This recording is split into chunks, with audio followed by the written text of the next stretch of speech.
Hi, everybody. Welcome back. I'm here today with my guest, Dr. Robert Alcorn. Welcome. Glad to be here. I enjoy talking about this stuff. Yes, thank you so much. You have so much knowledge that I know the audience is going to just love. So, would you mind kind of sharing with us like about your path, how how you became a doctor and then the spiritual aspects of it as well? Well, I decided to go to medical school while I was in undergraduate school at Yale. I don't know what made me do that, but it just popped into my head one day like a message. This is what you're supposed to do. And then I went to medical school at Case Western Reserve in Cleveland, Ohio, which is my home, that area, and decided to go into psychiatry. So I did the majority of my training at University Hospital of Cleveland, which is affiliated with Case Western Reserve. I went back several years later to do a fellowship in forensic psychiatry, which means law in psychiatry. Mhm. So uh, that's all the stuff that hangs on the walls in the office. I don't have an office now, though. I retired from all that. I did psychiatry for 50 years. Wow. If you start counting during my residency, because I was doing diagnosis and treatment of people with psychiatric conditions. So that's practicing psychiatry. Yes. So many people who have gotten to know me in the last 20 years want to know, how does a guy with your academic training in major institutions get into the woo-woo stuff of spiritual healing? So many people ask me that. I decided to write a book about it. So this is my one book, Hmm. Healing Stories, My Journey from Mainstream Psychiatry Towards Spiritual Healing. I love that book. I read it. I've had a lot of my clients read it. Thank you for writing it. It's available from my website, which is dralcorn.us. I took it off of Amazon because if you would search for this book on Amazon, it would show you how to buy a used copy, and that wasn't doing me any good. So Mhm. Mhm. it's uh, it's only available by direct contact with me. Mhm. Um, how do you move from the straight world to something that's not generally accepted? It's not by logic or reason. It's by having anomalous experiences that are not explained by what you're supposed to think is reality. So, in my early years of practicing, I kept trying to find a way to address the spiritual needs of my patients. And it seemed necessary, but it was difficult to do. I didn't know how to phrase things, I didn't know what I was supposed to say or how I was supposed to do it. So I kind of gave up after a while. And then there were such changes in the practice of psychiatry. It was kind of distressing at first. When I did my training in medical school and residency, it was in a department that heavily emphasized psychotherapy. And it was emerging from the psychoanalytic point of view, but still that psychoanalytic way of thinking was really seminal in how the department ran. And so a lot of my supervision was sort of very detailed line by line critique of what I said in my sessions with my patients. And it was like an oral tradition, learning from the wise older, mostly men, uh, what to say and how to say it, and so on. So I think I got fairly good at that. And I think that's largely missing from current education, Mhm. that kind of apprenticeship training almost, you might say. And what happened in the meantime was um, the advent of medications, which really started in the 50s, but didn't really blossom until the 70s and 80s. And things started to expand. There was increasingly medicine for a diagnosis. Then came the movement to codify psychiatric diagnosis into the Diagnostic and Statistical Manual. I think it was 1980 that they came out with a third edition of that, and people started to take it seriously because psychiatry was considered a very non-scientific specialty within medicine. We didn't have any blood tests that showed much of anything of interest or x-rays that would help much. And the rest of medicine was really struggling to identify itself as using the scientific method. And we believed that in psychiatry, that everybody else was being more scientific than us, and we needed to get with the program. So we came up with this diagnostic manual, which is like a Chinese menu. If you have so many from column A and so many from column B, then you have this diagnosis. Like for major depression, there are 9 behavior patterns or symptom patterns that you had to have a certain number of them to qualify. And the idea was that multiple observers would come up with the same diagnosis, and that would validate the diagnosis. And that was done a lot for DSM-3. So it did something to standardize in a way the way we came to a diagnosis. And then increasingly, it became a matter of if we're going to look like we're doing scientific medicine, we should have a diagnosis and then we should have a specific treatment for that. So we started hearing about medications that sounded like they're specific for an illness, like an antidepressant. It's supposed to be good for depression. Antipsychotics, good for psychosis, so on and so on. And what happened in practice, and this happens in medicine too, general medicine, is the medicine started to be used for multiple things that weren't in the guidelines. Mm-hmm. Like antidepressants, some of them are quite good for anxiety in some people Mm-hmm. and not as addicting. They probably are somewhat addicting, but not as addicting as the Valium type drugs, the benzodiazepines. Mm-hmm. And so that movement really gained traction with the advent of Medicare, Mm-hmm. and then private insurance companies and Medicaid paying for increasing percentage of the care given to psychiatric patients. And they like the idea of brief visits for the expensive providers, namely the psychiatrists, the doctors, medical doctors. And they preferred paying for therapy done by others whose training I know very little about. Psychologists, for example, I think they have a fairly rigorous intellectual training. Social work, maybe not quite so. And then counselors and religious counselors, preachers, and so on. Everybody's doing psychotherapy. And that leaves us doctors to do the medications because we're charging too much to sit there and talk to somebody for an hour.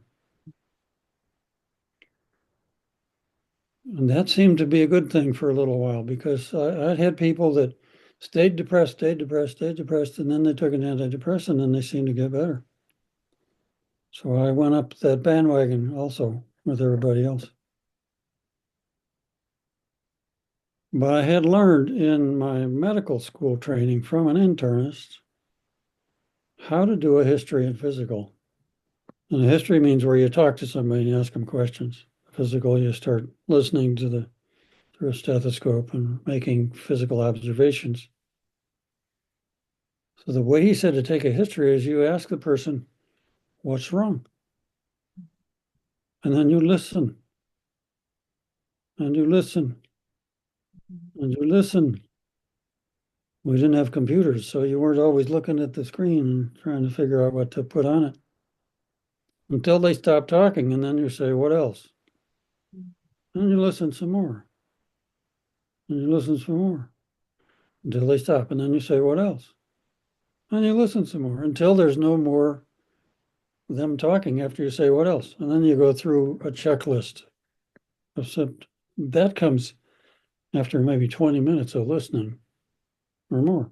Who spends 20 minutes in a medical office now listening to somebody? It's unusual, very unusual. It still happens, but it's unusual. And I was told if you do it this way, you'll find out more stuff than you will by going through the checklist. That was from an internist talking about medical things. So then I go to an American Psychiatric Association meeting, and some highly credentialed psychiatrist is up on the stage talking and says, we need to stop this open-ended interviewing thing. We need to have a structured interview so we can find the elements that are needed to make proper diagnosis according to now DSM-4.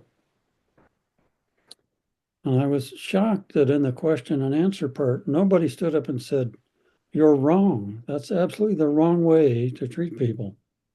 Mhm. So being a dinosaur, I guess, I just kept doing that, trying to listen to people and struggling not to stare at my computer after I got one because I just fell in love with it. And people started telling me things that weren't in the book. Mhm. Like, for example, the experience of ghostly like phenomena Mhm. appears to be rather common and not associated with mental illness necessarily. So, in particular, if I had a patient who didn't offer that information, I would ask, do you have any strange things happening in your house? Mhm. And because I'd been listening, they thought, well, maybe he really wants to know. So they would tell me, Mhm. well, we hear steps in the attic. Mhm. And, well, does anybody else notice it besides you? Yes. Everybody in the family hears it right away. Well, that might be a mental illness Mhm. because multiple observers are hearing this and Mhm. there's nobody in the attic.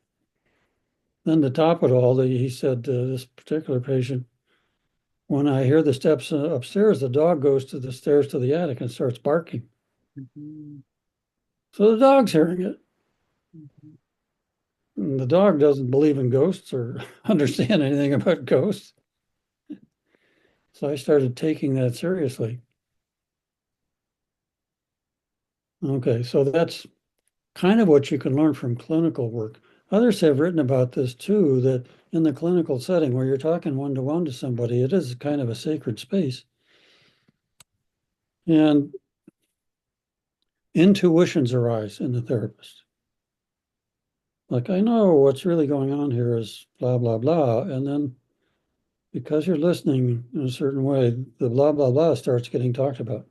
Mhm. But I was never taught directly how do you use your intuition. Mhm. One of my supervisors, who was a very popular supervisor because he really could teach it, said that he knew with a new patient in the first 3 minutes whether he'd be able to work with that person or not. He never said how he knew, Mhm. but I think it was intuition he was talking about. All right, so what really has to happen in order for you to change your worldview is an experience. It's not somebody talking about ghosts or talking about spiritual matters, which will change you. It's having a different experience. So here's one thing happened to me. My eldest child had started going to college, the Rhode Island School of Design in Providence, Rhode Island, studying art, which, by the way, I thought was just totally wrong. She should go to a real college. But when she graduated, she got a job right away in art. And her high school classmates were floundering, not knowing what to do with themselves. Anyway, I went to visit her for Parents' Weekend uh, at the school. At the end of the day on Saturday night, I decided to walk to the hotel, which was on the main square of Providence, about a mile away,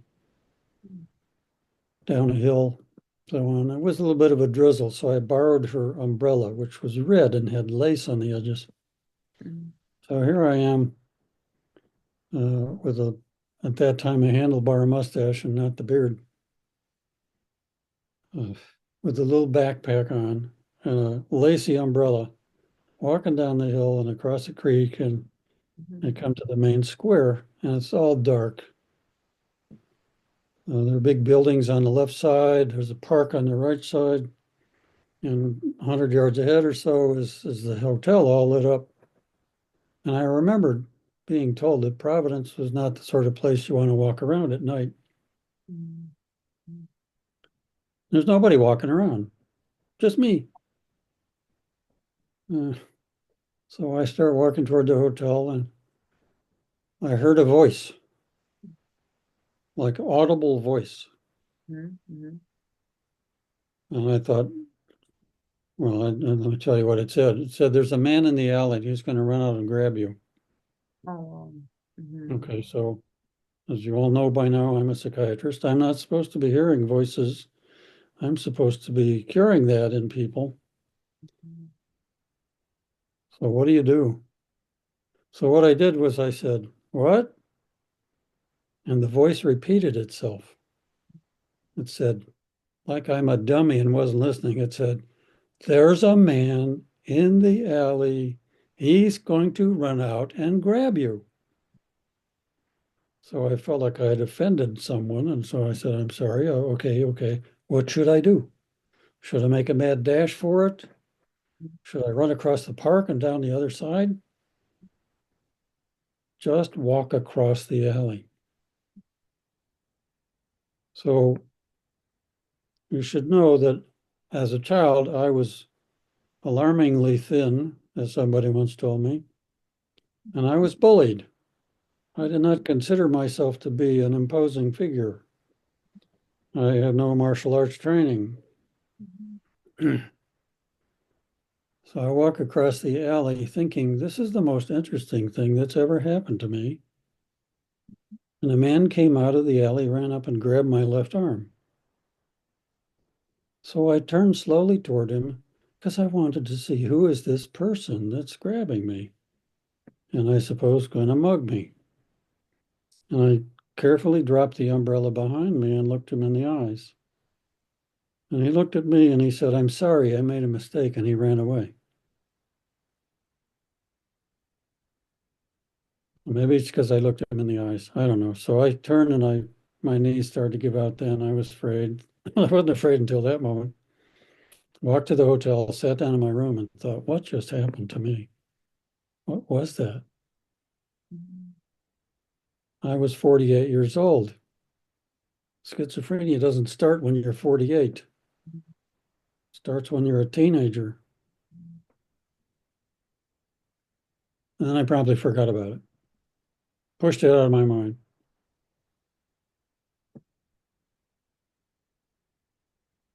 What had happened was I learned that there are invisible beings who, as far as I know, have no physical presence, who are intelligent and are looking out for me and wanted me to know they were there, almost as if they'd set up this moment to teach me a lesson. So I started doing what most psychiatrists don't do, talking to psychics to get a reading. And the reading I got about this, my question was, why did the guy run away from me? Because I don't think I'm intimidating. Uh, she said, he saw the head of one of your guides floating above your head. Well, obviously that terrified him. mhm, So I asked her, who's this guide? Is it one of the ones you've been telling me about? And she said, no, it's not. Let me find out. So she goes inside a little bit and starts laughing. I say, what's so funny? She says, well, first of all, he's a giant. mhm, mhm. And he says his name is Pixie.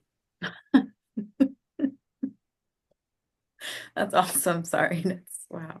Well, yeah, it was, That makes it was hilarious.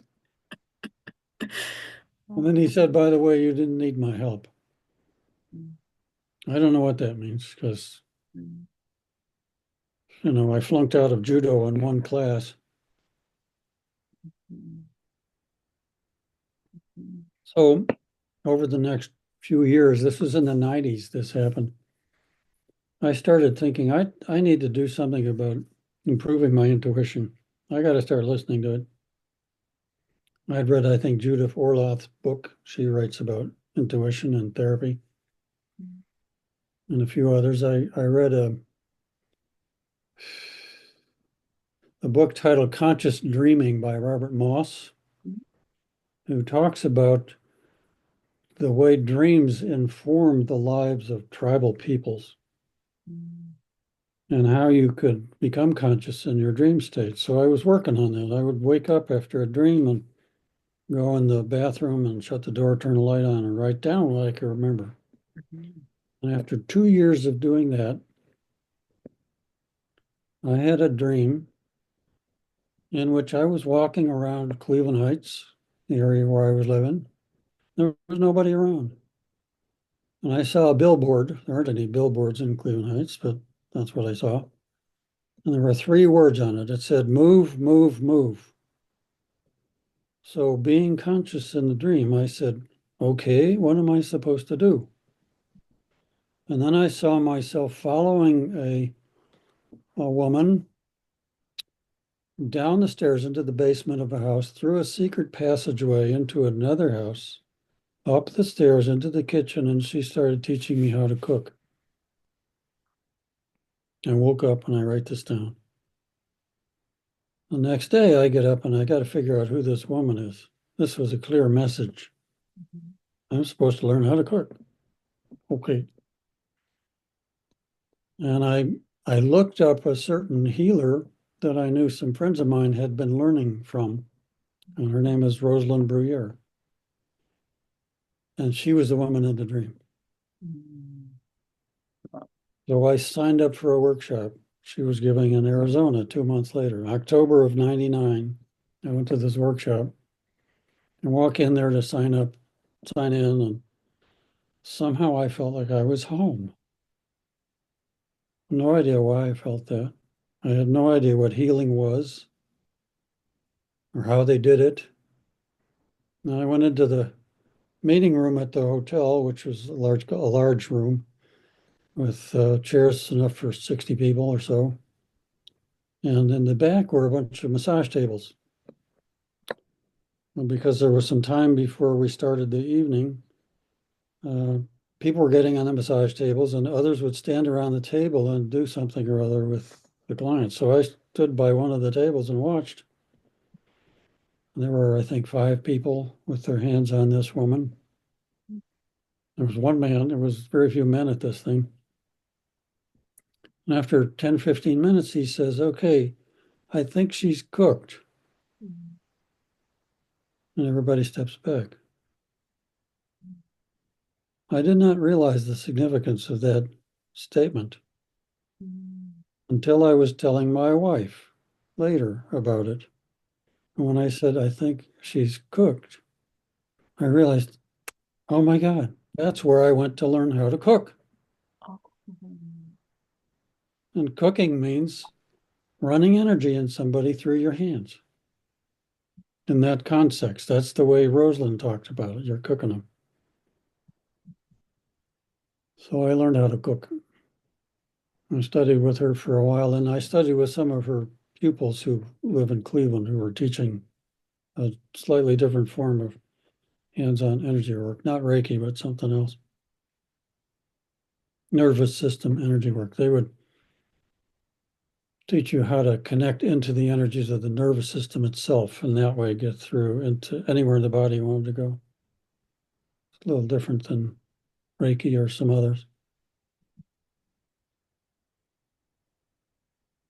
So I'm doing this all on the sly. I'm telling my doctor friends about it, realizing I didn't want to sound crazy to them. And then I began to get frustrated with learning in that setting because everybody in the classes seemed to be much more intuitive than I. they could see and hear their guides and talk to them and so on. And I found out you could learn how to do shamanic journeying by taking a weekend workshop. So I did that through the Foundation for Shamanic Studies. And one of the journeys that we did on that weekend introduction was to go to what they call the lower world, in the way the foundation talks about it. And I went down there. I had difficulty going into the ground. It terrified me to go underground. So I had to have a private session with the teacher during the lunch break. He talked me through it. I got to the lower world. There was a bunch of people there. One of them was Pixie. And he said, "Where have you been? What took you so long?" So I started doing that. And this led me to study soul retrieval with Sandra Ingerman, who used to teach through the foundation and teaches on her own now.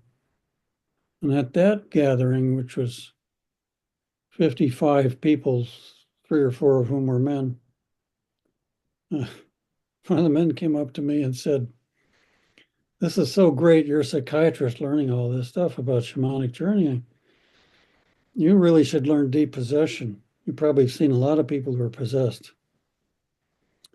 And I said, honestly, in 30 years of psychiatric practice, I've never seen a single case of possession. And his face fell, and you could tell he thought, "Oh, he really is closed after all." So, but I was thinking of the movie The Exorcist. I'd never seen that. Somebody vomiting and Dr. Howdy talking through a child and so on. And what we were really learning about was less dramatic forms of spirit attachment. So Sandra recommended going to Betsy Bergstrom to learn depossession to the whole class, she told us. So I did that. I started studying with Betsy. On the first day of the depossession workshop, she handed out a sheet of paper with all the signs and symptoms of spirit attachment. And it was a complete compendium of every known psychiatric symptom. Mm. Everything from anxiety and panic attacks to addictions was about spirit attachment. And I thought, oh my God, what am I going to do with this information? I have to rethink everything I'm doing.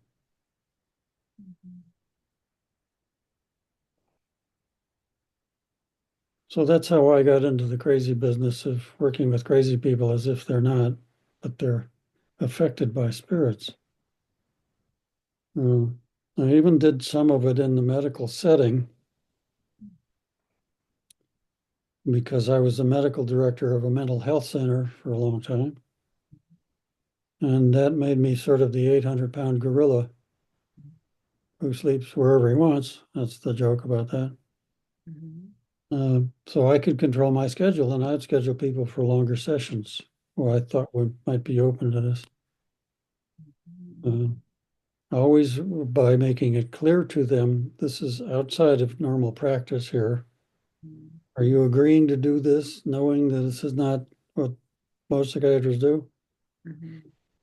And they always said, "Well, we know you're not like most psychiatrists. You listen to us." So, and that became untenable after a while. And finally, after 50 years, I gave it up doing psychiatry.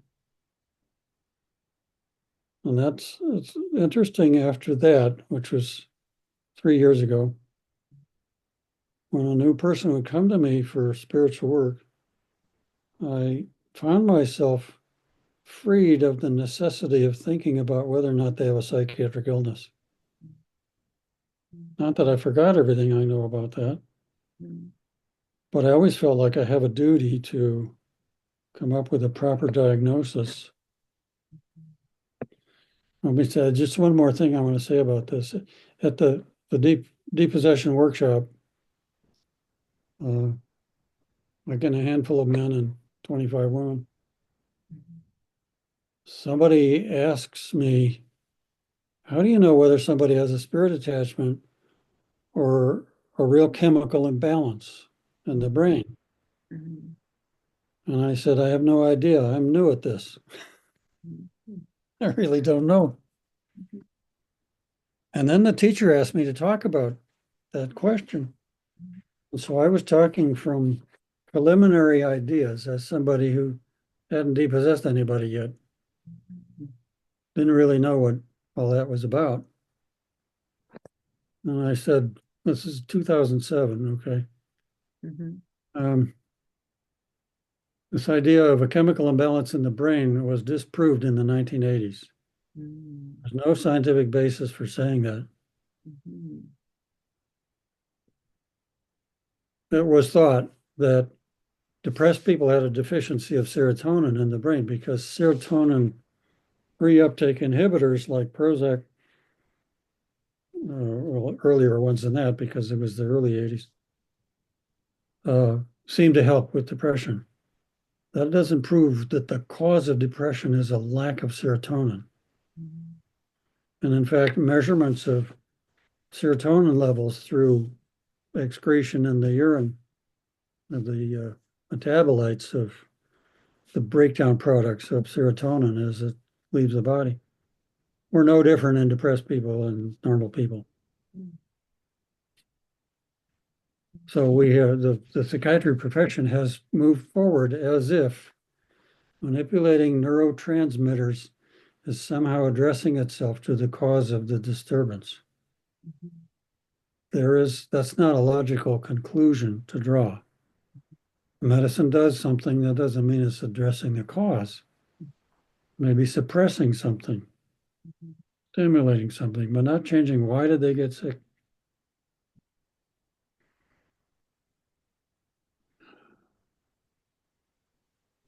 So now I don't even have to think about that question anymore. What I'm looking at is not what's the diagnosis, but what kind of spirit attachments does this person have, if any? How long have they been there? How did they get in? Mhm. Because they get in through spiritual wounds. Mhm. And how deeply have they penetrated into this person's energy field? Are they on the outside yapping at them? Or are they inside trying to take over the operation of the body? Mhm. Because if they are, they're harder to get rid of. If Mhm. they're out here somewhere, it's not so difficult. And then how do we heal these wounds and how do we help the person protect themselves? That's the next question. So I have people I've worked with who are diagnosed with this or that, like bipolar, for example, bipolar disorder. And I tell them, don't stop your medicines because you're seeing me. Mhm. You talk to your doctor about that. Mhm. Unless I was the doctor, I tried to do both for a while. Mhm. But be sure to tell the doctor if the medicines are causing you problems, Mhm. because ordinarily, if the symptoms don't go away, the doctor's going to raise the dose, Mhm. and then you're going to get symptoms. At some point, you're going to go past the useful level of whatever the medicine is. Mhm. Maybe it just doesn't work for some people. And I have had situations where people with bona fide bipolar disorder who's had multiple hospitalizations for mania, which is pretty hard to mimic, have stabilized with this shamanic style of work, still taking medicine.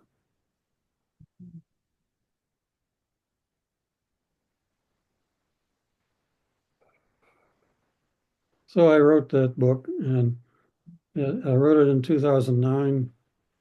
And it really kind of ends with a case which I made a video with this woman who was my patient, got better, moved away. And I had an opportunity to work with somebody who had a special camera that could detect the presence of spirits called a luminator. with still photos with Polaroid film. So I did a session with her with video running and this guy taking Polaroids, this friend of mine. And two of the four spirits that were in her showed up in the pictures. And those pictures are in the book that I wrote. Um,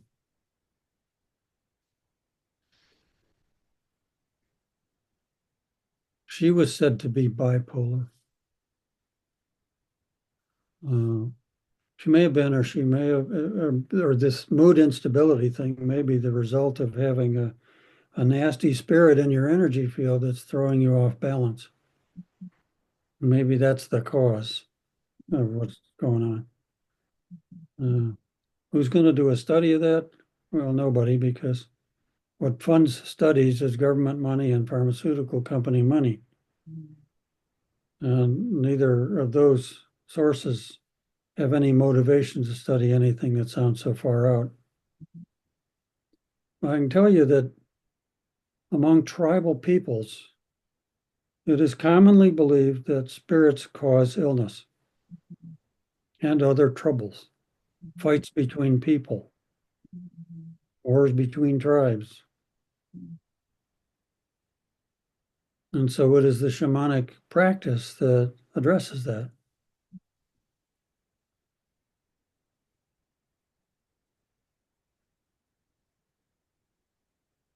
Okay, so I've talked a long time. Maybe you have a question or two. Yeah, I mean that makes perfect sense though, because yeah, like imagine we're like a fish bowl, but then there's all this like poop in it, which is kind of these dark spirits to me. Of course, the water is going to be on not feeling good, and the water representing our emotions.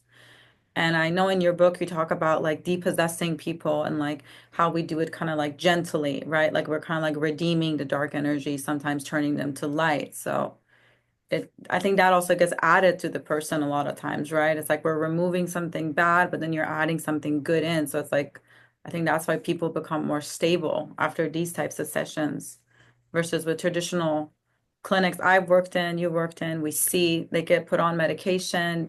A lot of them end up committing suicide or staying in, rehab for like coming back over and over again, never getting better because the spiritual cause is never addressed. Maybe they're addressing some biological component or some clinical stuff, but the spiritual component is important because also the word psychology comes from the word psyche, which means soul.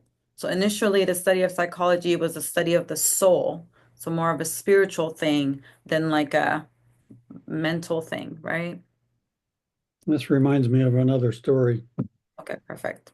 That's why I called my book Healing Stories. This is how the tribal people teach by telling story. I had a patient come to me for hands-on work, the wife of a man I was working with at a mental health center. She had Crohn's disease, which is an inflammatory disease of the bowel, and it's a very difficult one to treat. It's considered a medical condition. Uh, they treat it with medicine. If it doesn't work, sometimes they have to take out part of the bowel. So she had had surgery and had part of her small intestine taken out. Still had a lot of pain. So I tried doing energy work with her, which in the systems I've learned is hands-on, directly on the body. Like healing touch, they don't actually touch anybody. They're messing with the aura. And Reiki, I think, is often, well, people do all kinds of things in Reiki. I don't know if it's really a standardized approach or not. But I was doing some direct contact, but not really touching the belly where the pain was. I had my hands above the belly. At any rate, whatever I did worked, and she felt a lot better physically. The pain was gone. And she was kind of amazed, and her husband didn't quite believe it, but she looks up at me from the table and very plaintively said, "Doctor, can you heal my soul?" And I realized I didn't have a clue what to do about her soul or what that would even mean. I just knew how to take away the pain. So that stimulated me to pursue these other approaches that I've told you about until finally I met Barbara Stone in 2012, who was teaching a method she calls Soul Detective, which is a very interesting name for a healing practice because it incorporates a shamanic or intuitive approach to the client, uh, augmented by dowsing with muscle testing or a pendulum, and energy psychology, which is working on emotional states through tapping on acupuncture points, basically.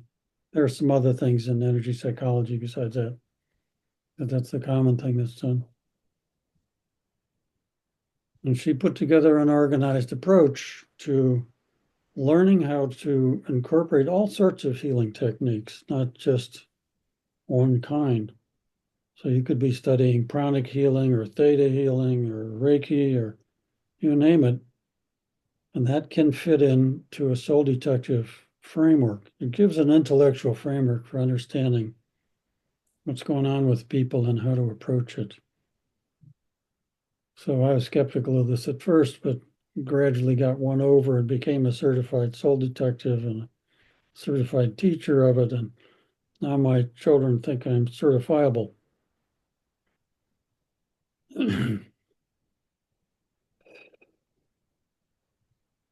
So here's the way I think about it now as to spirit attachments. There are four main areas of trouble, four kinds of spirits that cause trouble. The first is dead people, ghosts, humans who have lost their body and don't know where to go and what to do after they die. They're earthbound. If you know what to do, you go to the light or you go to your ancestors or whatever you're taught. You're not going to stay earthbound. But if you're earthbound, you need an energy source to stay in this dimension, in this 3D world we live in. And that has to come from a living being. So the ghosts end up attached to people or even pets or animals to get life force.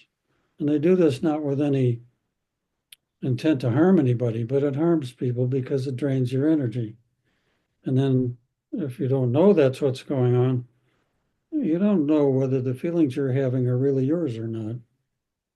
It could be the feelings of the young man who I found in myself during the first depossession workshop, who jumped off a building and took his life, and I was feeling his despair until he got sent off somewhere better. So very interesting stuff, knowing what kinds of situations people experience because the ghost that's in them is carrying all their stuff, all their own stuff, not the client's stuff, but the ghost stuff. Uh, Really cool book about this is 30 Years Among the Dead by Carl Wickland, MD, written in 1924, published in 1924. He was a pathologist, and one day he was dissecting a body, and his wife walked in. His wife happened to be a psychic. In the 1920s, psychic stuff was very popular. In fact, the spiritualist church was the most popular church of all kinds of Protestant churches. So she's a psychic. She walks in the room and she starts channeling the voice of the spirit of the body he's carving up. The spirit doesn't realize he's dead and is enraged at Dr. Wickland for cutting him up and starts yelling at him. Why are you cutting on me? You're murdering me. So this alerted him to this whole reality of spirit attachment. And he started doing seances with his wife as the channel and a group of people who were interested in this. And they would bring in some client who has had problems, generally they were of a psychiatric nature, not always, but then the wife would invite the spirit who's in the patient to come into her. She would embody the spirit and then start telling them all about whatever the issues were. Fascinating stuff. It didn't catch on with the medical profession. That's 100 years ago now. But there it was.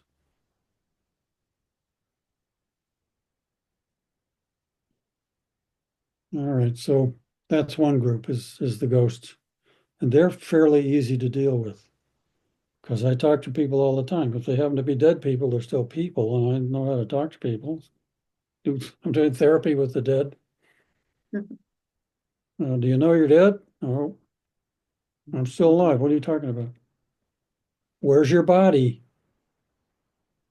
You're inside Pantia's body. You're a man. What are you doing inside a woman's body like this? Oh, I guess you're right. You got to get over that barrier first, then you've got their attention. The second group we commonly deal with are what William Baldwin called dark force entities. He is an author in this particular field, a pioneer, he and his wife. Dark force entities, in my experience, well, in the Christian world, they're called demons, okay? So I don't like to use that word because it's kind of scary.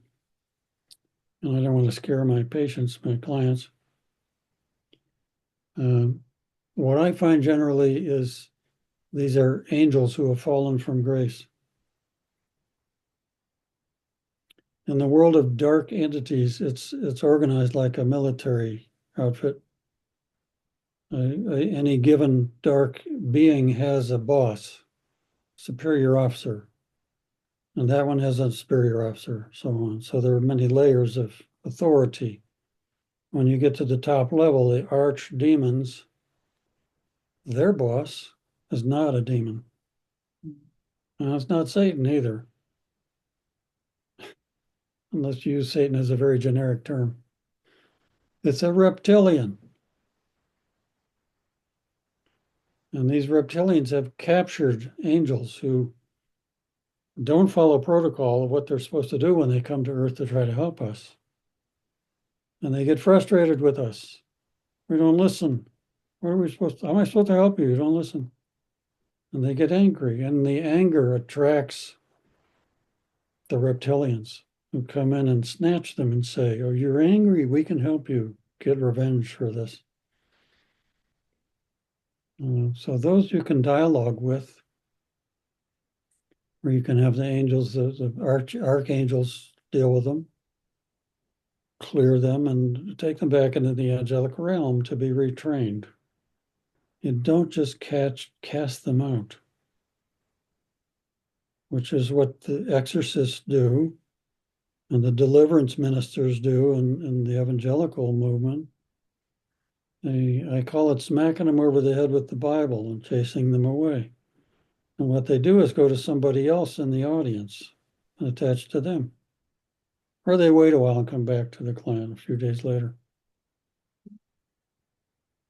So we remind this dark being who he really is and send him to angel school. And they don't come back as bad things.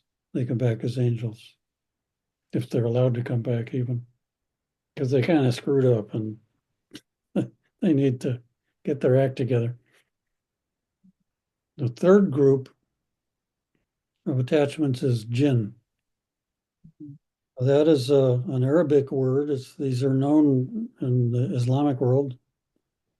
Literally means the hidden ones. So we can't see them unless they want to be seen. These are elemental beings. They're considered to be of the fire element. And they live in a slightly different dimension than we do, which makes them invisible. They used to be fully physical like us, but in ancient times were removed from consensual reality as we know it by a magical spell. They're not very happy about that.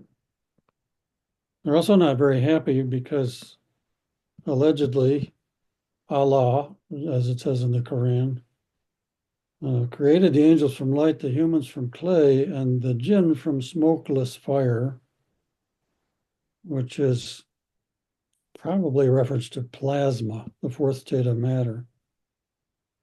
They're like shimmering sheets of electrons.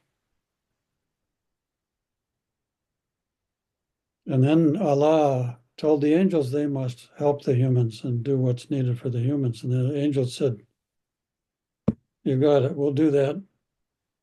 And then he said this to God, Allah said this to the jinn, and the jinn said, "Nuts to that. We don't like these humans. This is our planet. Why did you have to bring them here? This is terrible." And they're making a mess of the place. So the jinn have been our enemies for a very long time. Um, they live everywhere on the planet, not just in the Middle East. But the people in the Middle East are more aware of their existence. When I was working in the mental health center, there was another psychiatrist there who was from India. And she stole my book out of my office one day, read it over the weekend, and came back and said she liked the book. And so I said, "Well," and then she says, "In India, we know about these things, but I can't do that here in this clinic." And I said, "In India, what do you call the jinn?" Because I was thinking she'd have a Hindi word for it. And she said, "We call them the jinn." Well, of course, because there's a lot of Muslims in India. So that's where the word would come in. At any rate, we have ways of dealing with the jinn, which are specific to them. And we have made relations with the king and queen of each of the jinn clans.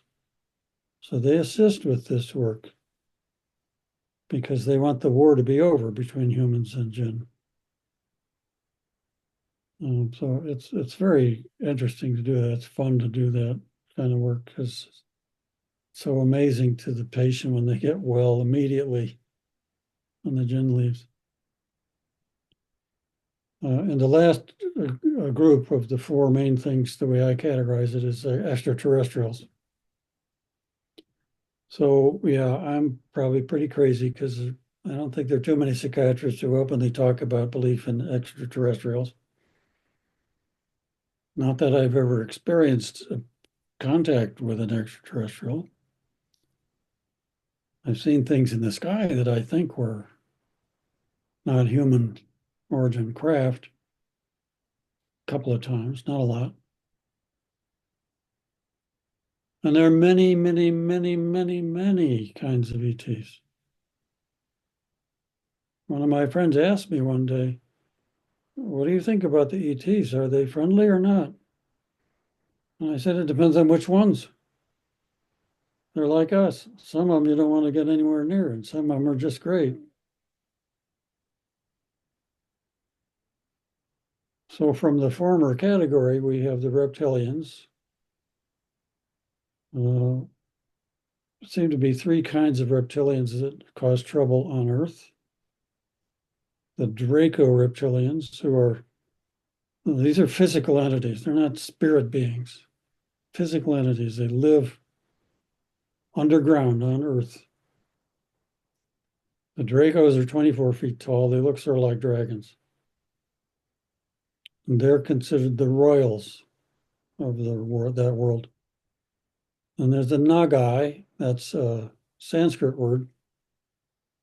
So well known in India as the snake gods.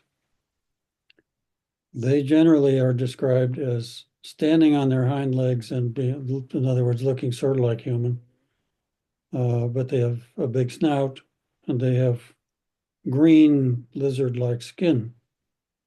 And these are more the warrior class, apparently. There's a third group called Giansar,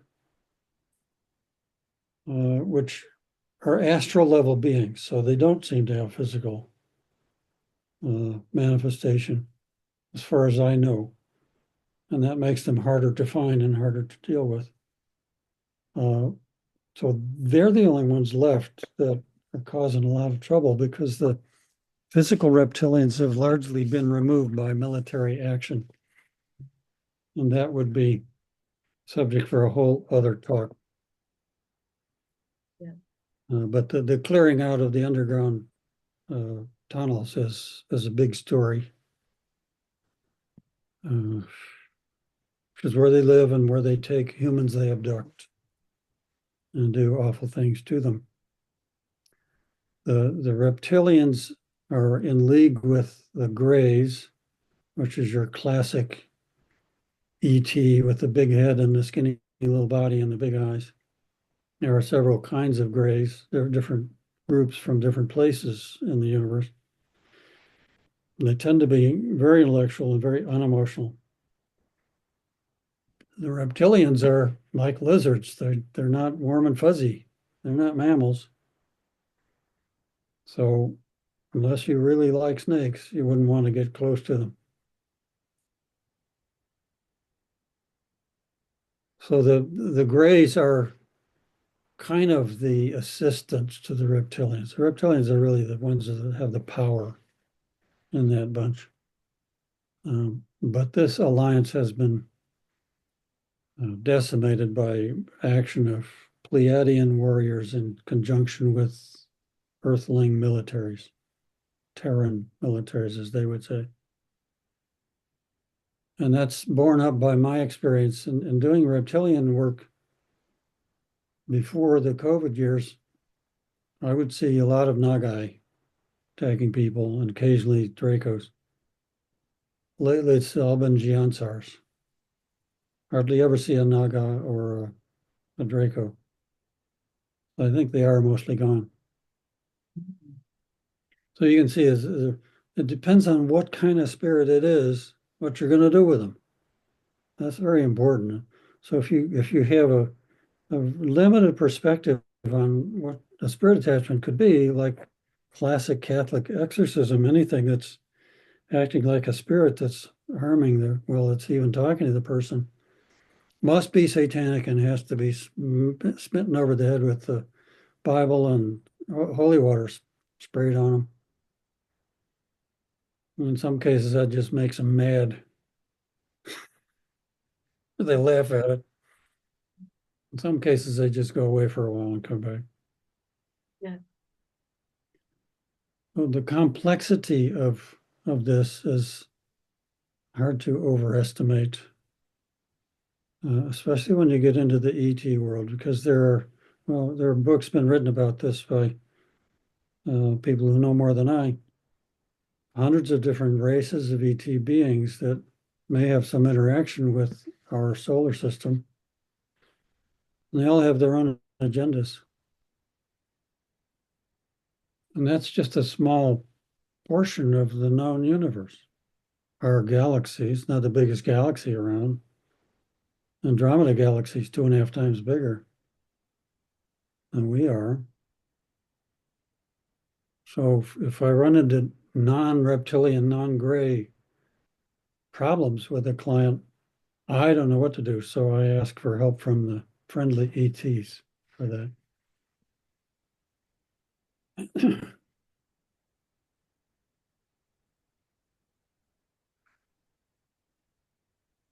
It's very tempting to oversimplify this, like my friend who asked, are they benevolent or malevolent?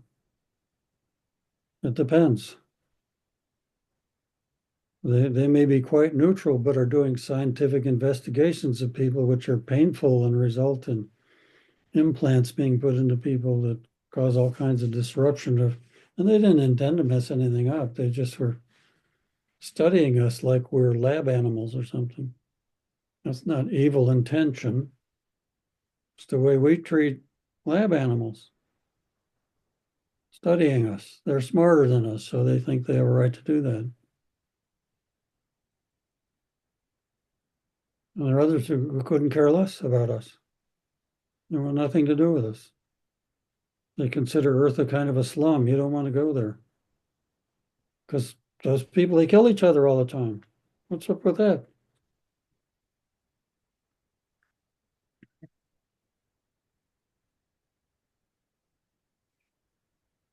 Sometimes people ask me, how do your psychiatric colleagues react to what you do? And I say, I don't tell them what I do. Mhm. Mhm. I once did hands-on energy work with a colleague who worked in the mental health center I was working with after she had surgery. And she loved it. She went to sleep and the pain was less and so on. That was okay. But that was before I started talking to ghosts and demons and ETs, and God forbid a jinn. Mhm.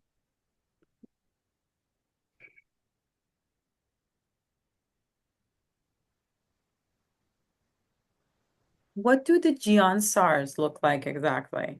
Are they like the little snakes sometimes we see wrapped around someone's neck, like that kind of thing? Or is it something? No, those are just there are certain snake-like beings that I run into once in a while. There's a guy who does some podcasts named Ishmael Perez who claims to know a lot about all this and about the deep state and a lot of the conspiracy theories that you know what they say about conspiracy theories. There aren't any left because they've all been proved true. Exactly. And who came up with the term conspiracy theory in the first place, right? In the 60s, it was CIA that came up with it to kind of, Yeah, yeah, yeah. That was to cover up what they were doing. yeah, Yeah, so Perez interviewed some person unidentified who was wearing a hoodie and in the dark so you couldn't see their face. And others who listened to this said, this is not a human he's talking to. This is a reptilian, the Giansar type. That's how they seem to look to us, like they're wearing a cloak with a hood. You can't really make out the face. yeah, I've seen those things. Okay. Mm, And they're tricky things. So the Arcturians get to come and mess with that. right. I don't want to talk to them. Yes. Once before I learned soul detective work, I was trying to do shamanic work. I was trying to help a woman who had adopted a child from Russia. And this kid was such a mess.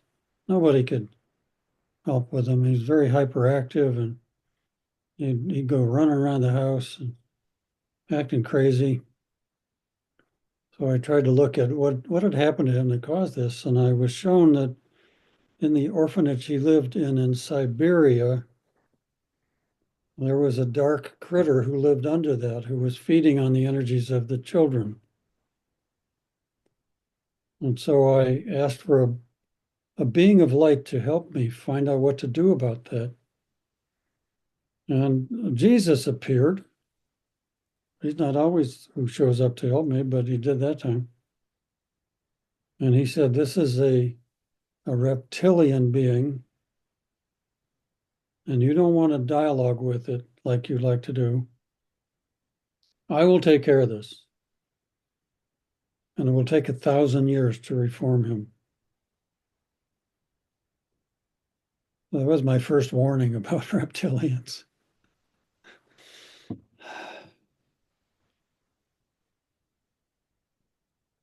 Now, Jesus, by the way, seems quite content with working with all kinds of other spirit helpers. He doesn't claim he's the only source of help, as some religious groups want to think. At one point in my career, having been raised in the United Church of Christ, which is a kind of a liberal sort of church, I learned that if I had an interest in yogis and Hindu thought, that meant I'd left the church. That was a shocker. I didn't think we had rules about not learning about other things. At any rate, I thought we had kind of a free thinking group there at that church.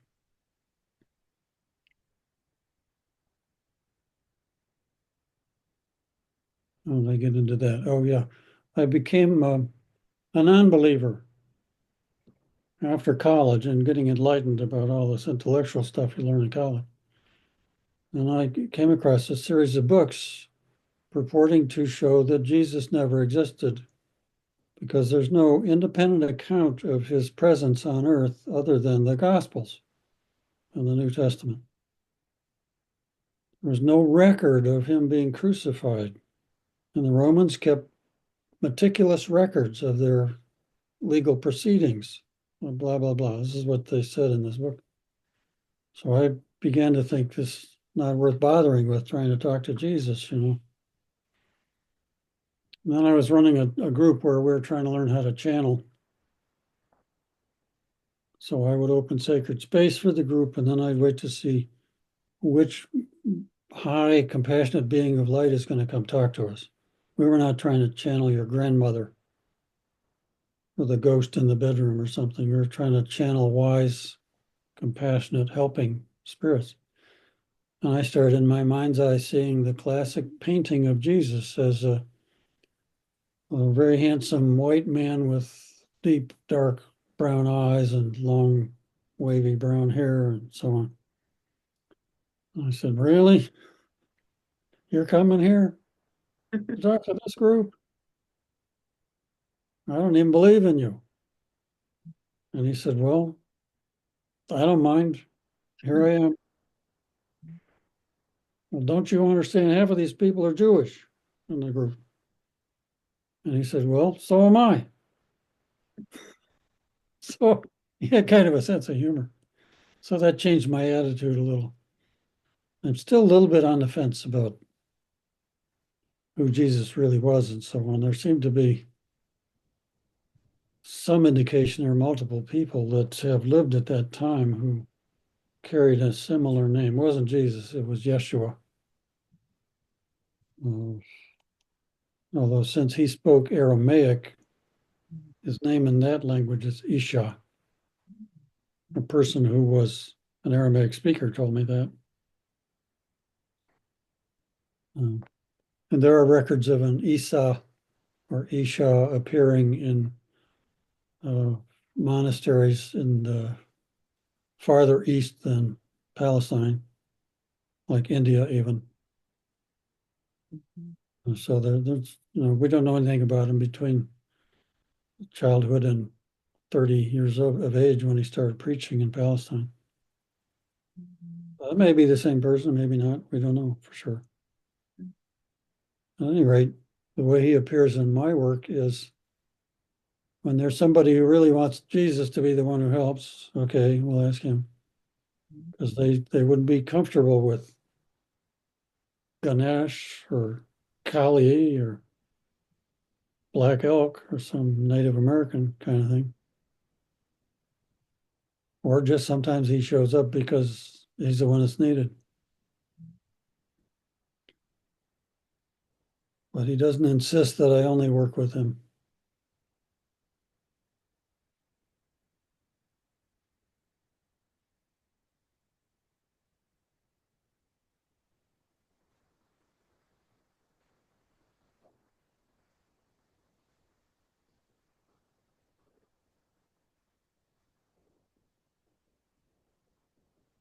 Well, what else do you think people want to know? Let's see.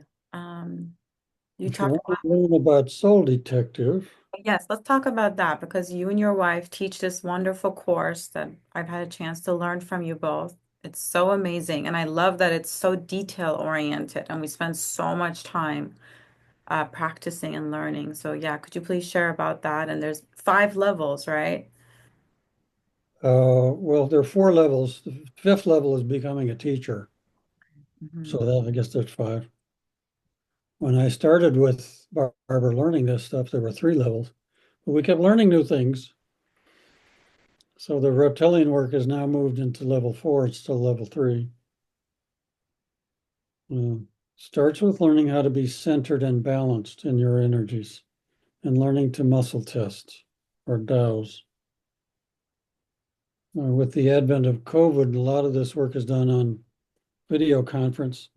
So muscle testing is not possible because you're not with the person. Used to be when it was taught in person, we could do dowsing of the person's field with copper rods, like you're looking for water, but you're looking for the edge of the person's field Rosalind Briere did this too, but using your bare hands.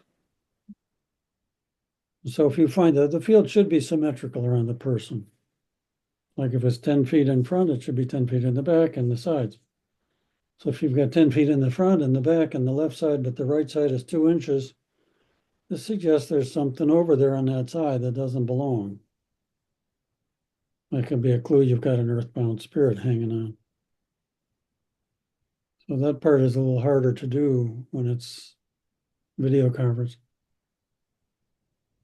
In the first level, we learn past life trauma, how to work with that. So it's not just all about balancing your field, but in doing the work in the class, in the practicum part of the class, you can see how easily you get thrown off balance when you're confronting spirits. If there's anything that's in your issues that you haven't dealt with, you're going to have to deal with it. If you're afraid of the spirit, you'll get out of balance, and your testing, your muscle testing will be off. Your dowsing will be off. So that's why it has to start with learning to stay balanced. Level 2 is a deeper look into the meridians, the flows of energy in the meridians, and what's involved when those are messed up in some way, blocked in some way. And then a bunch of other things that have to do with vows you may have made in this life or a past life, curses and hexes, uh, general negative energies that need to be removed. I don't remember all the details of what level 2 is off the top of my head. Level 3 is more about dark spirits. So this is kind of where the rubber meets the road and where people get scared. So that starts with earthbound spirits, and then you get into the dark entities and the jinn, and some other issues that are a little more meaty uh, than a past life. Past life issues can be very profound, however. And level 4 is divided into 2 parts. The whole program is 13 days, and it's usually taught in weekend sections, not all in one go. It's pretty intense. Oh, yeah. Very. We have had people do 13 days in a row, but they were fried by the end of it. Level 4 involves reptilians and other ETs and other issues like dealing with artificial intelligence. Uh, there's stuff in there about correcting the damage from vaccinations, which is done in a spiritual way, not a medical intervention. It's a spiritual intervention. It's done by beings of light. So if you want to learn about that, you can go to the Soul Detective website. That's what it's called, souldetective.net, all in lowercase, no spaces, no dots. And there's a schedule of trainings there, and who are the trainers and who are the certified soul detectives. And a detailed description of what each level covers. And what do you have to do to be certified? What do you have to do to become certified as a teacher? That's all there. Barbara and I are no longer young. In deference to her privacy, I won't tell you how old she is, but I'm 80. And no sign of quitting yet. But we have 2 other teachers. Barbara has trained a third who is no longer doing any work like this because of her ill health. We have one in the pipeline who lives in Spain. So Barbara, being fluent in Spanish, has taught the Spanish people, and this woman has organized those things and now is trying to become a teacher. And that has all been on video conference. We went to Bulgaria. Barbara has taught there and gone there once with me. And that's all through a translator. We don't speak any Bulgarian. Uh, so a lot of that was done on Skype originally and then on Zoom after COVID because Zoom got so popular and it works better.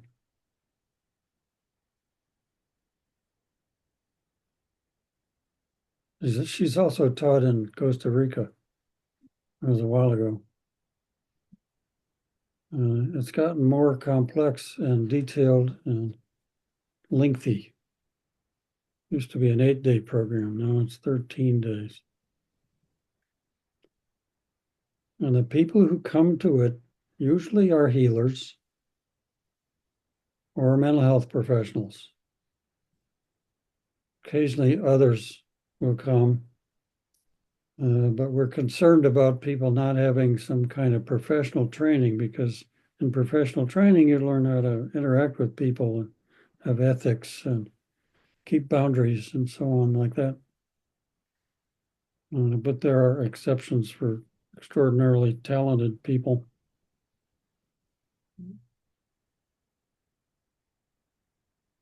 And I want to say that of all the people I've had as teachers, Barbara Stone is the one who is most open to learning from her students.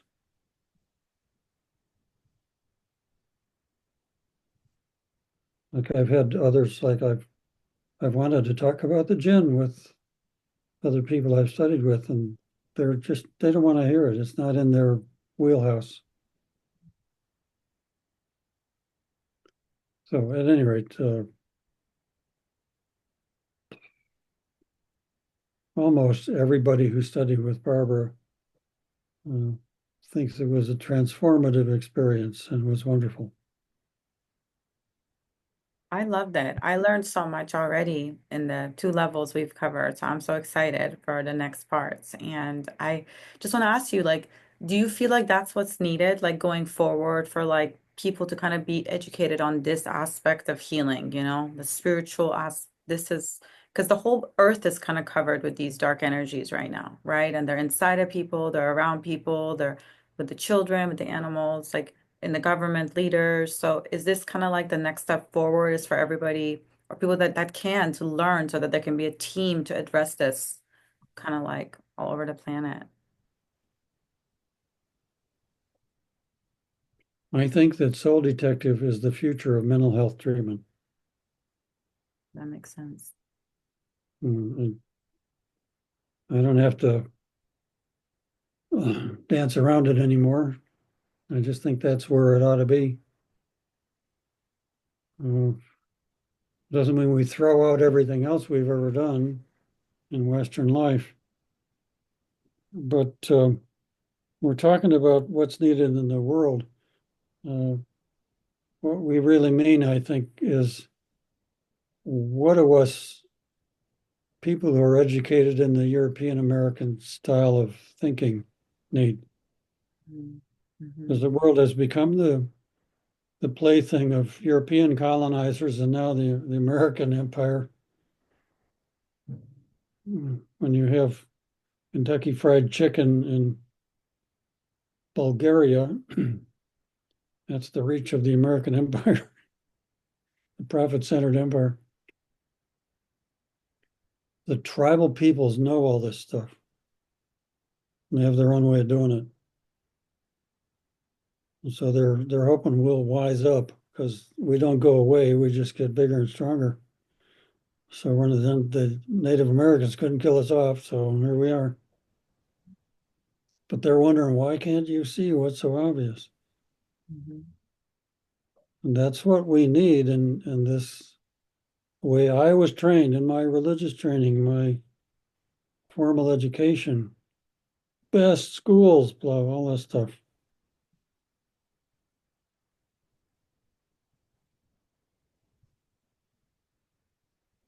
I was at a gathering of Native American people and white folks uh, for a retreat we were supposed to be talking to each other. And somehow I showed the video that I made. And so I got to be on the final panel at the end of this weekend with 14 other people, most of whom were Native Americans. And one guy was from Guatemala. He was a priest of the Mayan way. And I thought, what the heck am I doing up here with these people?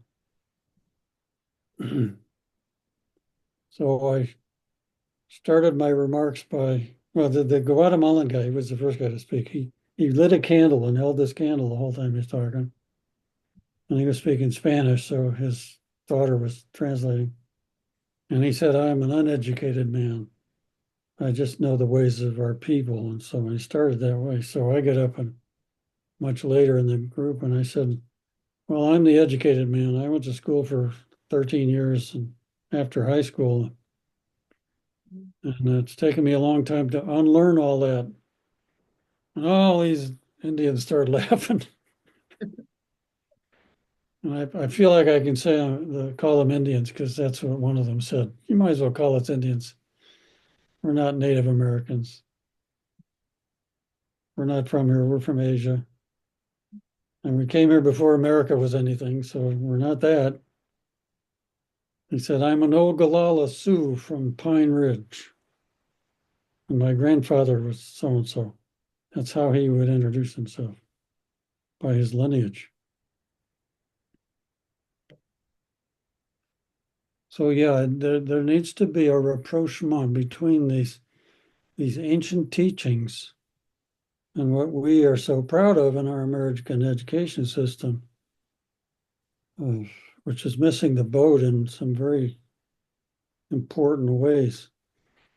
And the more we have people coming into America, and I'm not talking about the ones that come across the river in the dead of night, I'm the ones who come legally to emigrate here by choice from the Middle East, from South America, from Asia. They bring traditions that don't fit easily with the way we think it's supposed to be. And we should not just brush that off and say they need to become Americanized. We have to recognize there's wisdom in these other cultures. And if we don't accept or find a way to allow this kind of thinking that's more intuitive, more visionary, they will just keep it hidden.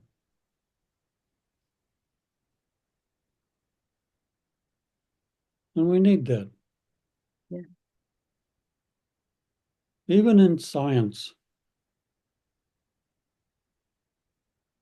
the scientists who discovered the structure of the benzene ring, name was Kekulé or something like that, I think.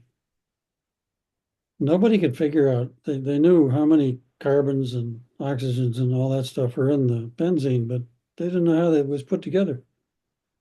And he saw it in a dream because he saw a snake biting his own tail. It's a ring. It was in a dream that came to him. Many times these scientific discoveries come like that. So we shouldn't denigrate the way the tribal people come to their wisdom.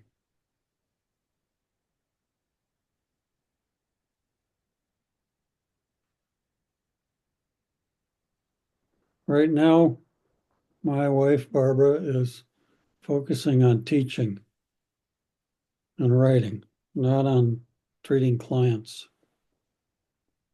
So I still primarily do client work and help with teaching, help with practice sessions and so on. But her thrust is to prepare people to pick up the mantle of soul detective and carry it into the future. Because we don't have a lot of years left between us.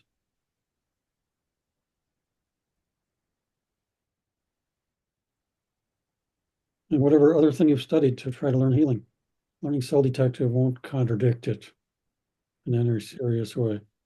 It provides you with new tools and a structure that can be very comforting when you're dealing with frightening things.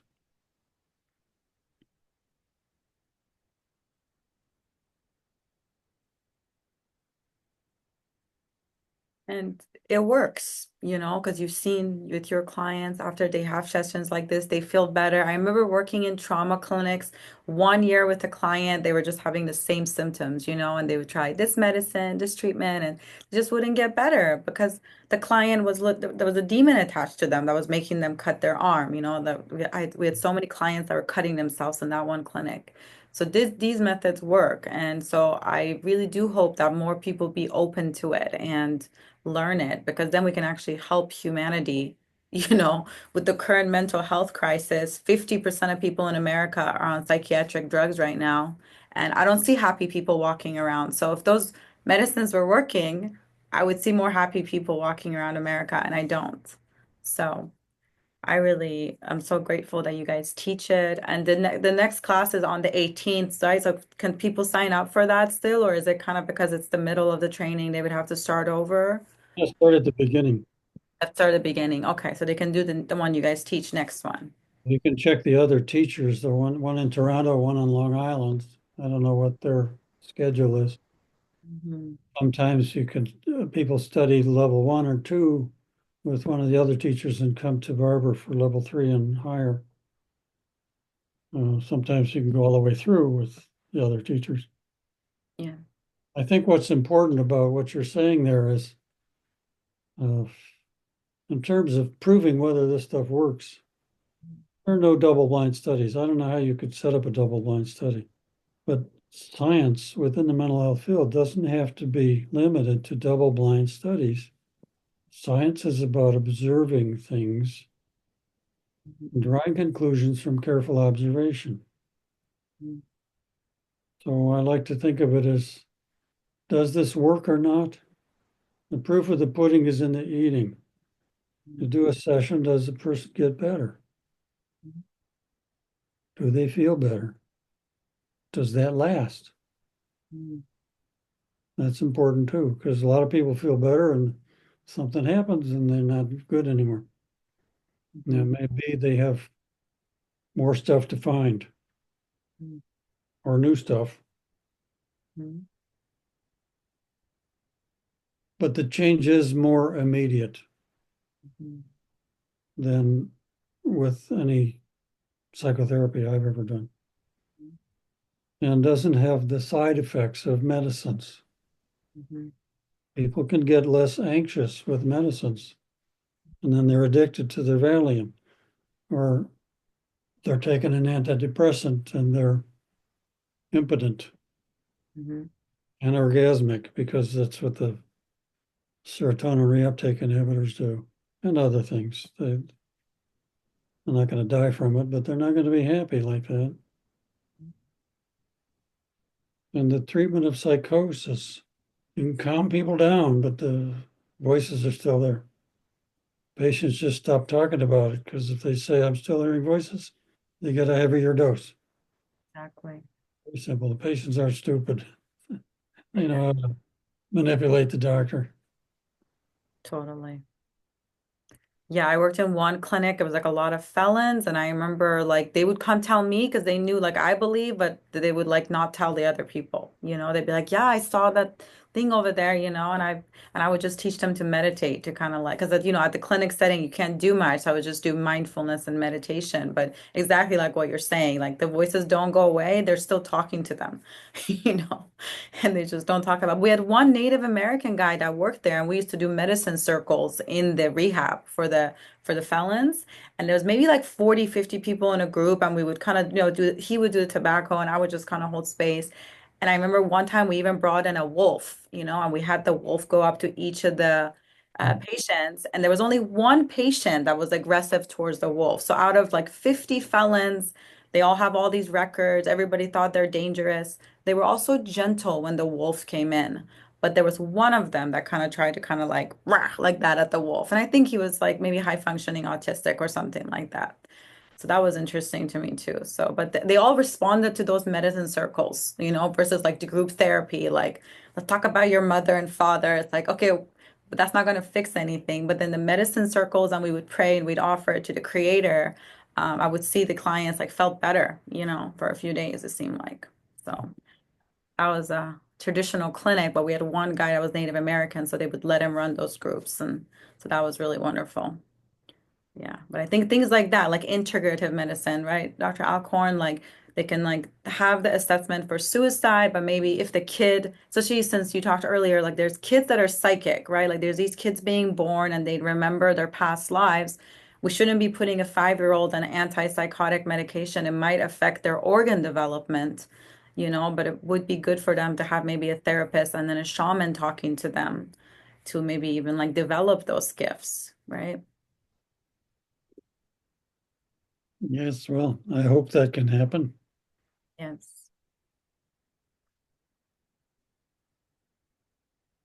There was something came to mind and now it slipped out again.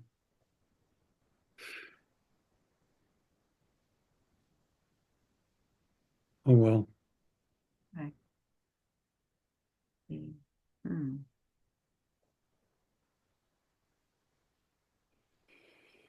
In your book, you talk about the three exorcism methods, right? Like you say there's the one where it's kind of like the gentle method, which is what you guys are doing. Like you redeem, you help them go to angel school. And then there's the traditional church method, which is like, I compel you to leave, I compel you to leave. And then you talk about a third method, which is like, I remember reading, like you said, when there's a stubborn one that won't leave, they'll have to put it in like a container or something like that. Like, is that kind of what it was? Yeah, we don't like to do that in soul detective work.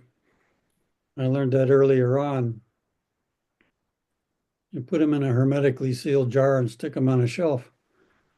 Um, the idea was they're going to sit there for eternity and they get really tired of it. So you tell them when you get tired of looking at yourself in the reflection on the wall, ask Michael to come and help you, Archangel Michael. That was a theory. Others who've learned that say that sounds kind of cruel, but I don't know how they deal with the ones that just won't listen. Hmm. Yeah, And I'm sure there are other methods. I don't think I know everything about how to do this. so much to it. I kind of know what I know, and I started forgetting some of it, I guess.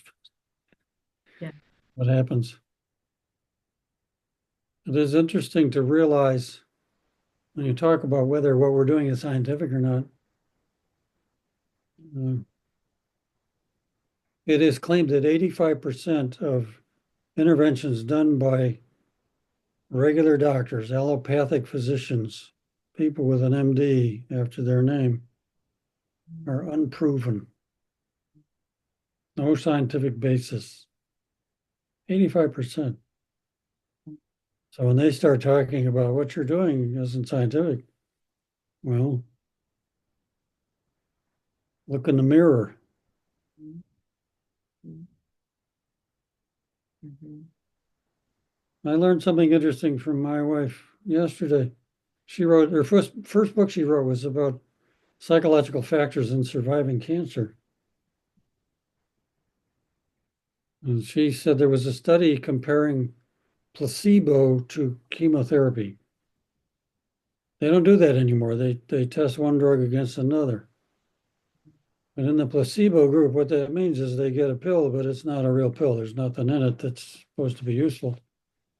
But nobody knows which pill is the real one or not. So that makes us blind. There's no bias in the observer or the patient about what they're getting. That's the idea of a double blind. Neither the experimenter nor the subject knows if it's the real medicine or not. So people are getting the not real medicine. Some of them lost their hair, which is what happens with some chemotherapies. A person getting medicine that had no medicine in it lost his hair. Why? Because he believed that would happen.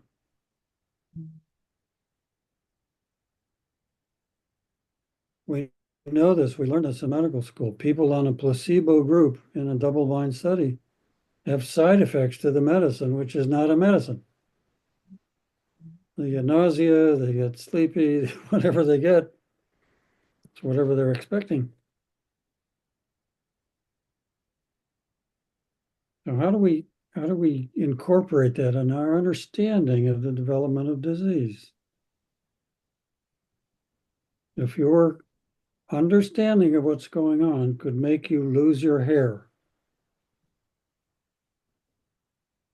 or let's say it was as was done in a study I heard about when I was a medical student, hypnotizing people could cause them to develop boils on their skin if you suggested it.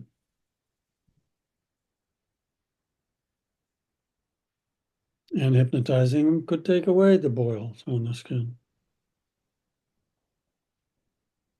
That's the mind producing a physical change.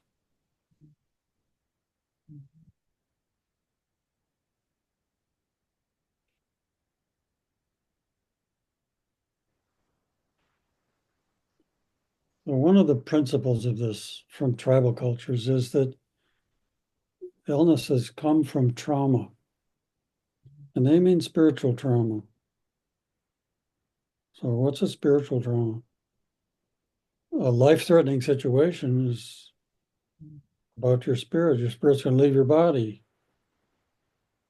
Um, Boundary violations like incest or sexual assault among children or on grown-ups, but children especially before the age of 7, it's allegedly different than when it happens to you later in life.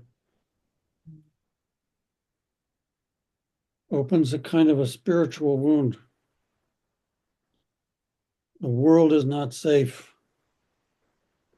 Or a belief system like I don't have a right to protect myself, or I deserved it, or whatever, false beliefs like that uh, can lead to all kinds of things. Maybe that even was what caused the Crohn's disease in the patient who wanted me to heal her soul. Something in her previous experience in this life, or a past life, even, I suppose. That's not an area that's greatly studied these days. There was an interest in psychosomatic medicine when I started in this, but the carry through on it wasn't great. And there's no funding for that.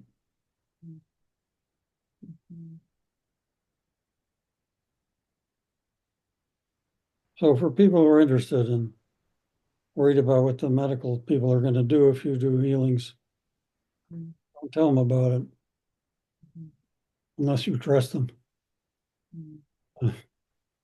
Bear in mind that science means observing. If I do this, what happens? If I do that, what happens? If I don't do anything, what happens? If a person is sexually violated before age 7, what is the result? By the way, the result is everything in the diagnostic manual, not just a single illness, anything. So how that person experiences it has a great influence on whether the particular trauma causes a particular outcome. It makes it difficult to do a double-blind study.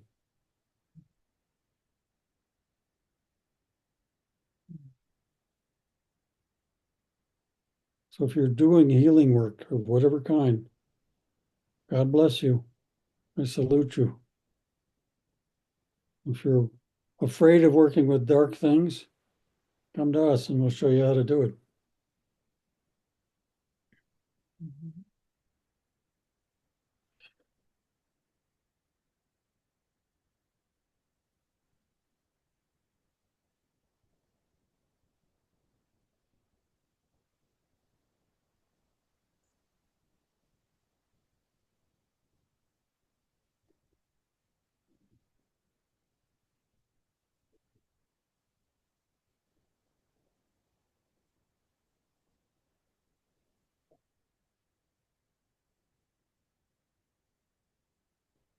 I love, Anything else on your mind? sorry, go ahead. Go ahead. Else on your mind? I was gonna say the first time I met you and Dr. Barbara at my grad school, like 12 years ago, I think, I asked because a lot of people got scared. I remember a lot of people during the talk kind of got scared. Some people were listening, some people got scared. And I asked you, I said, like, why do people get scared? Something like that. And I remember you said, like, if there's a burglar that comes to your house, are you gonna go under the blanket or and just hope it goes away, or are you gonna go and address the burglar? So for people that are afraid, it's kind of like we don't really have a choice to not address it. You know, it's around us, it's affecting the world.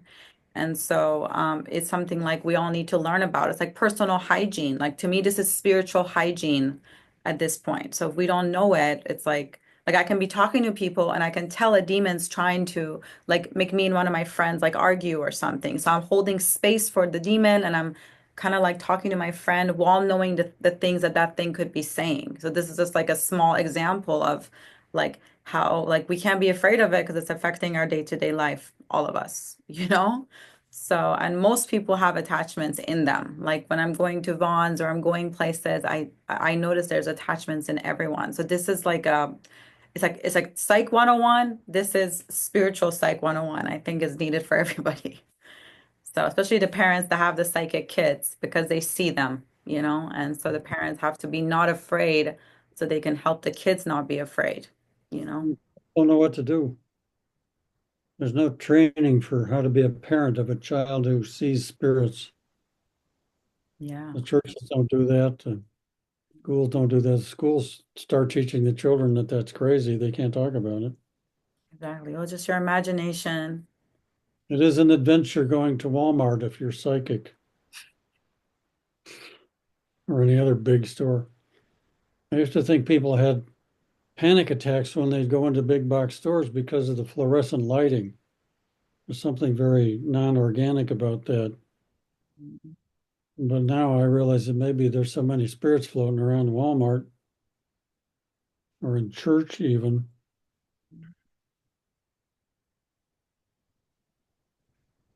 The trouble with hearing a sound at night is you don't have the tools to deal with a burglar.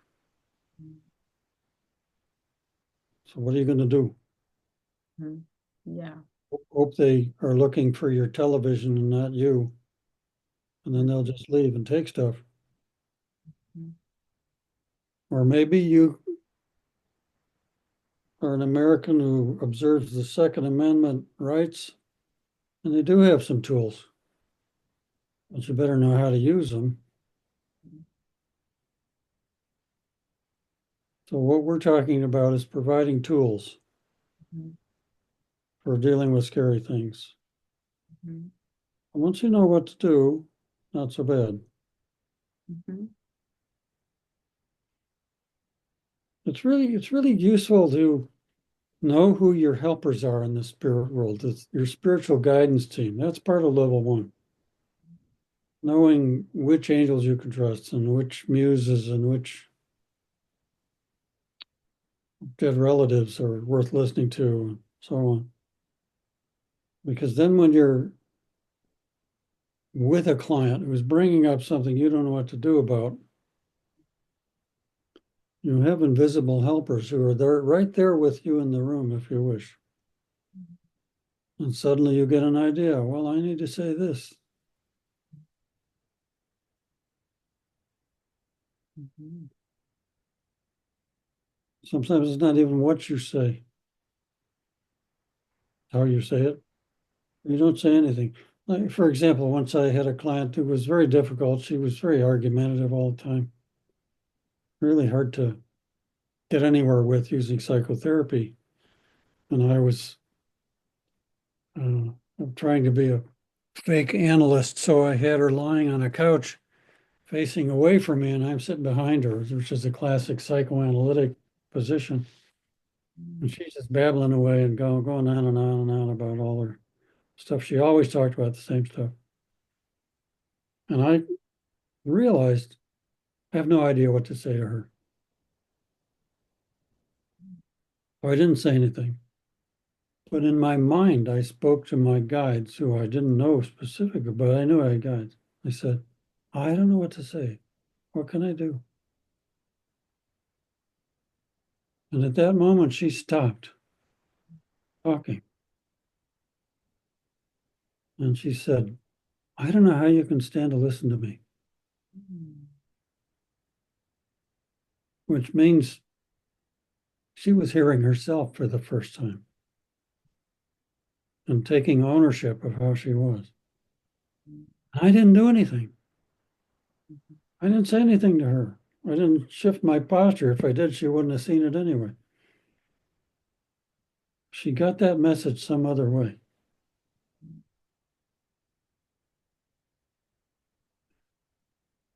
So that's what we're trying to do in level one, I guess, is how to be with somebody else. You're trying to do psychotherapeutic or other kind of therapy. What is my state when I'm with them? Because my state can affect how they are with me.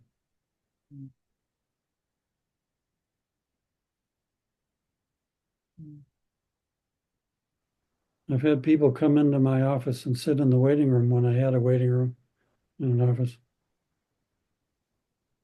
and say, I don't know why it is, but when I come in your waiting room, I feel so much calmer. What they don't know is that I open sacred space like a shaman would do around the whole office, including the waiting room. So they're walking into a place that's vibrating differently. They don't know that, but they know they feel better.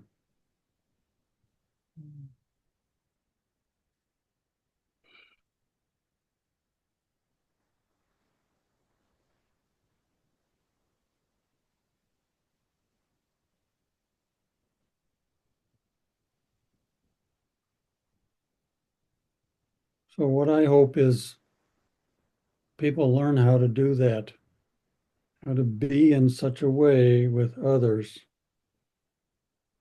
that other people become calmer, become more peaceful inside, just because they're with somebody who is more peaceful inside, not because of what anybody says to the other,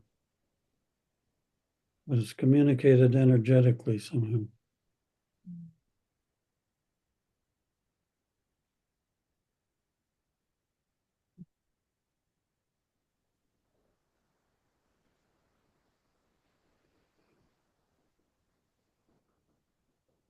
And when you have a group of people who are trying to do that all at once, like in our classes, it's very powerful.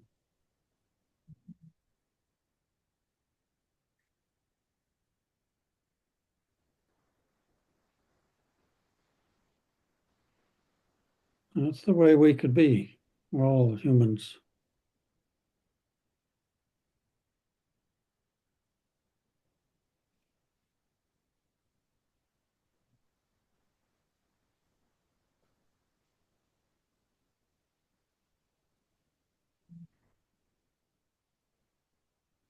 And what are some ways people can cultivate that peace inside to kind of be able to emanate it into their family house or their workspace? Would you say like any recommendations that you've done or you feel work?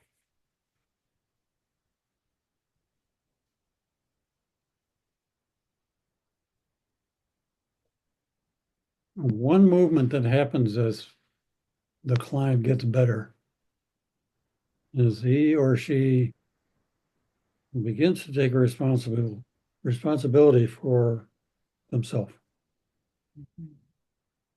instead of like the one I just talked about, complaining about mom or dad or their teacher or whatever situation they're in, complaining about that.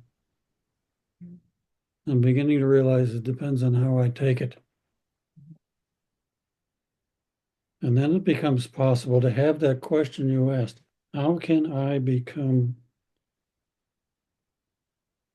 less in a riled up state by everything that happens to me? This is why people start to learn to meditate,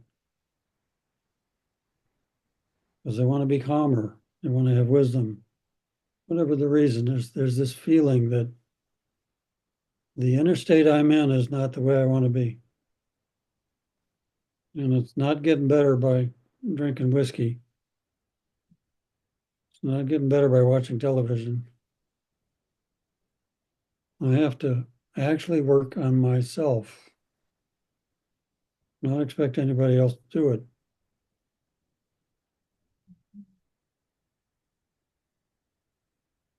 So then you try to sit still by yourself and do some practice, whatever it might be. Look at a rose, try to only look at the rose, do nothing else. When you're not looking at the rose, you come back to looking at the rose. You're trying to discipline your attention to stay on one thing. Or you do it by sensing the body while meditating, or reciting a prayer and listening to yourself recite the prayer, making sure you're actually listening to what you say. And if you're not listening, then you start over. It's a discipline of attention. You begin to notice as you do that the body likes it. May not like sitting still. But when the mind gets quieter, the body likes that.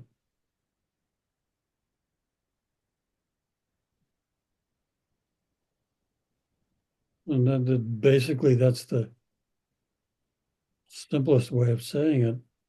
What's changing is the energies. And the body feels that. Your pets can feel it.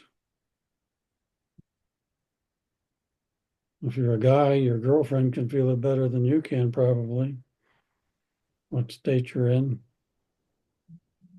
But it's possible for any human, I think, to learn that. Definitely. That's very helpful for people because they can like try that, like looking at a flower, training their brain to focus, right? And then it kind of like tends to calm down. And then for like protection, so people haven't had the training yet, they don't know, just basic, any kind of protection tips that you could share. You said knowing your guides is important because then they can kind of call in their guides, daytime, nighttime protection. But is there anything But else? that another story. I was visiting my youngest daughter while she was in college, and we went to a play. The school put on a play. It was a parents' thing. And after the play, it was dark. It was like 11 or 12 at night. And to walk back to the dorm, there was a ravine between where we were and the dorm. You could walk across the bridge. So I said to her, let's go down on the ravine, take the path. Because she had told me that there were demons in the ravine. She was in an extracurricular group which had to do with, I don't know what, Wiccan stuff or something or other. Or I forget what it was exactly called. And one of the people in the group suggested, wouldn't it be cool if we called in demons in the ravine? So they did. I think she talked him out of it. I said I wanted to go see what's in the ravine. Let's go look. So we're walking down the path, and I thought we'd better call in our guides just in case. So I said this out loud to her. So we did. And it was the most beautiful ravine. The moon was out and it was all lit up by the moon, and the path was just beautiful. And we didn't see any spirits anywhere. Very disappointed. And she could do that. She could see the spirits. I thought maybe she'd see something even if I didn't. So we get back to her room and I said, what do you think happened? We didn't see anything. She said, well, we cleaned out the ravine by walking through there with all our guides. Well, that's a big deal. In the depossession training, one of the things we did to open sacred space is call in all the guides. And you try to find out who are my guides, who's going to help with this kind of work. And you do a journey, you find out who comes to a shamanic journey with drumming to find out who's your depossession guide and who's your curse unraveling guide, and so on. And call them all in. And people started calling it power stacking. You don't want to go into a shamanic healing session without power stacking.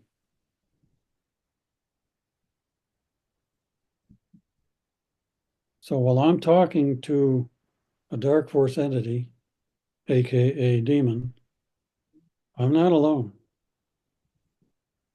I've got a bunch of archangels around, friendly ETs, even maybe benevolent ancestors of mine.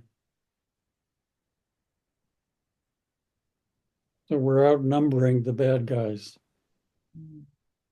It's the same thing they do on a psych ward. If a patient gets agitated and is threatening to others, you don't just send a nurse out there, you send out the whole staff. It's called a show of force. Well, we call it power stacking because you don't force somebody necessarily. You try not to have to force them and physically hold them or anything. Try to talk to them. But if it's a whole bunch of you, very different than if it's a 120-pound woman trying to stop a 300-pound man. That's how you deal with the dark things. Get all your friends from the spirit world. Mhm.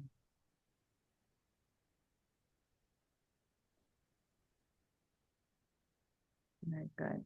People could call it in like in the mornings when they wake up, they could call in their guides at nighttime before they sleep, call in their guides. And if they ever go somewhere where they sense that or they sense that in somebody, like immediately start praying and kind of call it in to help. Don't try to just be alone and do it. It would be a good goal to set. To remember to have a practice like that in the morning, some practice where you focus your attention and you call in whatever your guides are, whether you just feel there's something there or you actually know who it is that's there. You call them in and ask them to stay with me today. And if I forget about you, remind me. Mm.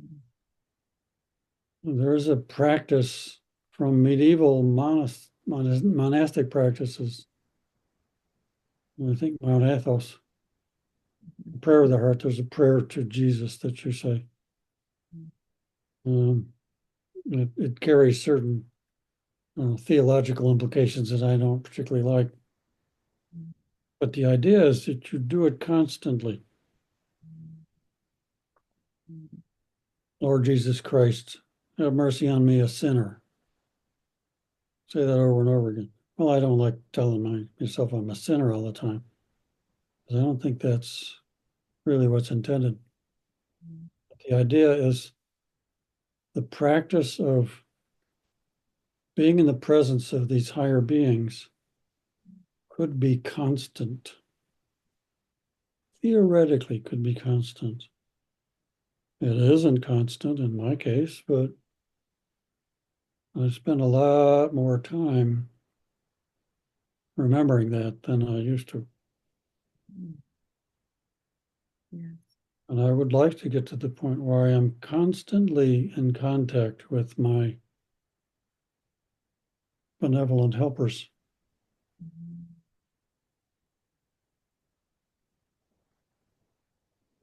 There is a particular practice we do in level 3, which I learned in my shamanic training, which is connecting with the true self. Betsy Bergstrom does this in a particular way. And by true self, what she means is what most people call the high self, a higher consciousness. In the Hawaiian system, it's called the Aumakua, and that refers to the higher consciousness specifically. Uh, it also refers to the ancestors. So, like with many tribal peoples, the ancestors are like your spirit guides, your family. Betsy didn't like to call it the high self because it makes it sound remote, far away. It's your true self, because it's truly who your soul is. This part of our soul we have lost touch with because we're not trained to know about it and to connect with it. We are trained that help has to come from Jesus or Mohammed or Buddha, something outside of oneself.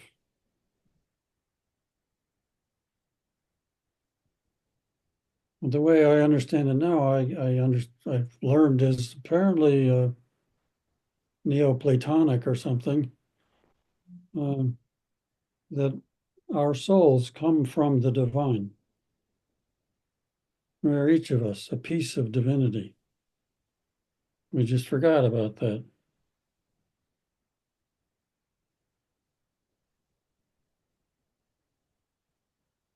We don't actually have to talk to some external wise being.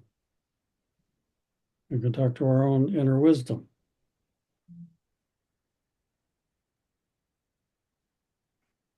So I've been experimenting with that with some of my clients.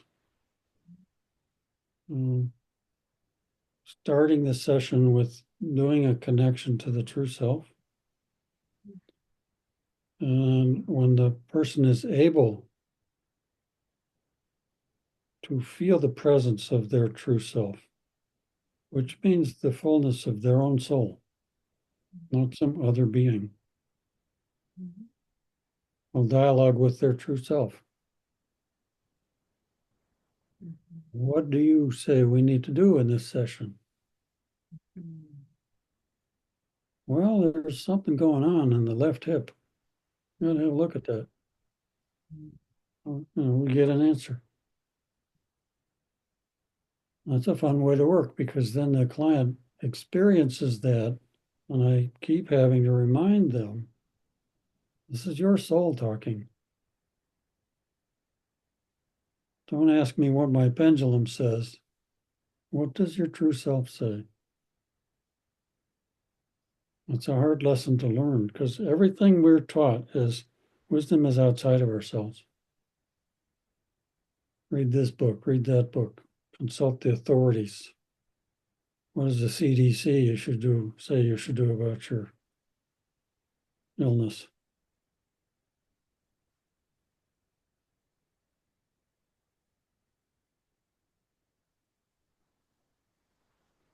That can be such a great tool for people to be able to talk to their soul for the rest of their life, right? Like all the important decisions, the small decisions, what healers do work with, their soul can guide them, and it's the voice of source, God, but we all have that inside of us. And And so learning to distinguish between that and other things that arise to try to tell you what to do. That's important. I learned that from Betsy Bergstrom. I want to give her credit. I didn't invent this meditation. She taught it.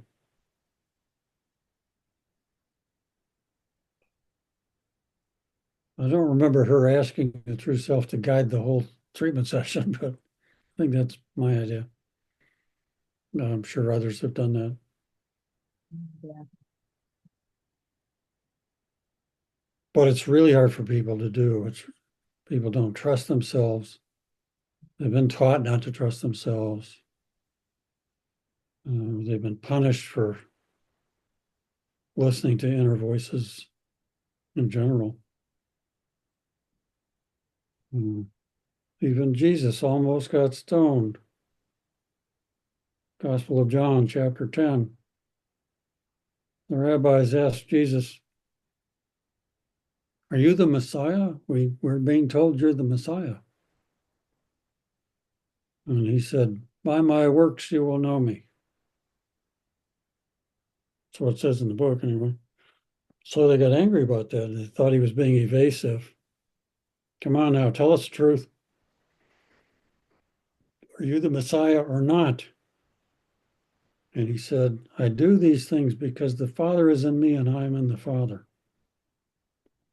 And they start picking up stones. They're going to stone him. So he says to them, why are you going to stone me? And they say, because you are blaspheming. You are claiming to be God. And he said, how can you stone me for what it says in our scriptures? He doesn't say in John what scripture he's talking about. But the one who pointed this out to me, who was a theologian, said it's Psalm 82, the first line of which is, "Ye are all gods." It's in the book. They don't tell you that on Sunday morning. Mhm. And then in chapter 14, he's talking to the apostles. And he says about the miracles, "These things you will do and even better if ye have faith." Well, what does he mean by having faith? I think he means having faith in your true self. Doesn't say that in the book, but I think that's what it means. We're supposed to think you have faith in Jesus or faith in the church or something like that. But he didn't say that. He just said if you have faith. Could be faith in yourself. Kingdom of heaven is within you.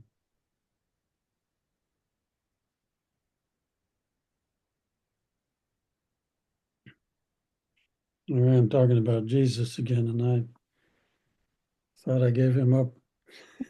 He's such a special soul, like you said. Like when I first saw him and he came to help me, I was surprised by how humble he was. Like he was like, "I'm gonna help you," and I was like, "But I've never even prayed to you." And he's like, "But you need my help, so I'm here."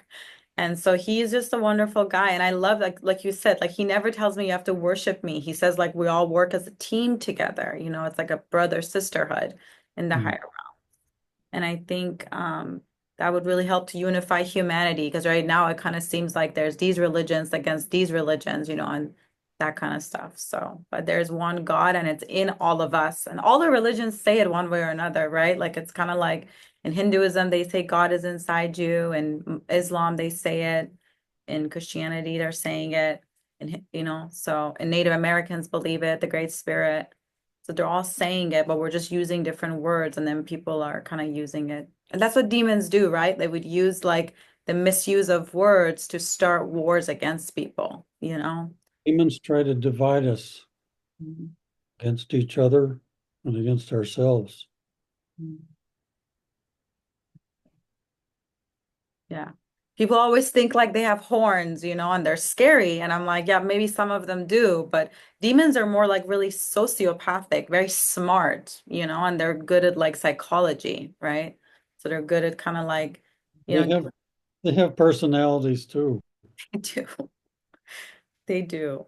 Yeah. So, So when the archdemons, they tend to be very egotistical yeah. and big stuff. Who do you think you are? Yeah. Like name me, like, you know, like call me this, you know, I'm the Lord of this or that kind of thing, right? Like that kind of stuff. And in the book called Interview with the Devil, that Napoleon Hill wrote, like in the 1920s or something like that, like the devil kind of is being channeled, and he says, "Call me your highness," or something like that. And he says, "I'm the god of medicine. I'm the one that started all the medicine in this country," and that kind of stuff. So. But I feel like this year there's going to be a lot of that stuff coming out about how the whole medical system has been hurting people more. So that kind of just came up to say. Um, That's Go ahead. a real rabbit hole. Mhm. The history of Western medicine is frightening to learn, Mhm. especially about cancer treatment. Mhm. It seems to be well, first of all, it's a multi-billion-dollar business. Very expensive medicines, very toxic medicines generally. In the 30s, there was a guy named Royal Rife who was studying the use of frequencies as a healing device. He first invented a microscope which is far superior to the ones we use. Like the one I had in medical school could do a magnification of 1200, I think, and his microscopes could do 15,000. So you could see little bitty things like it takes an electron microscope to see now. but this was a light-based microscope. I don't know how he did it. He had crystals involved in it. And that apparently has been lost, how to make those. He claims to have discovered that bacteria have a life cycle where they change shape and size and become as small as a virus, what we call a virus. And he could see that with his microscope because what he's looking at in the microscope is alive. Electron microscopy is on dead tissue. It's not going to change, but he could watch stuff move around and change and grow and shrink. And then he began using frequencies to see what would happen to bacteria and look at it through the microscope. And he'd watch these bacteria explode because the frequency was a resonant frequency, like breaking a wine glass if you sing a high note with your operatic voice. So that was the basis of his frequency-based treatments. And he was squashed by the AMA under the direction of Morris Fishbein, who was a doctor, but he barely passed medical school. And he became the head of the AMA, from what I've read, by purchasing 40% of the stock in the corporation, which is the AMA.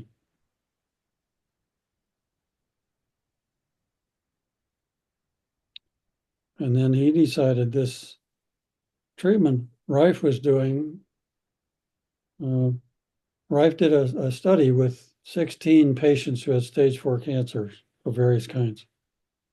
And he treated them all with frequencies and cured them all, completely cancer-free. And so there was a dinner to celebrate this. This was in the San Diego area at some country club. And a bunch of famous doctors from the area were invited to this to acknowledge this great event. The End of All Diseases, it was called. And then Fishbein got a hold of this and started denigrating Reif and his system and suing the manufacturer of his equipment. He didn't do anything specifically to Reif himself. But this bankrupted his business associate and Reif. So he ended up an alcoholic and a broken man.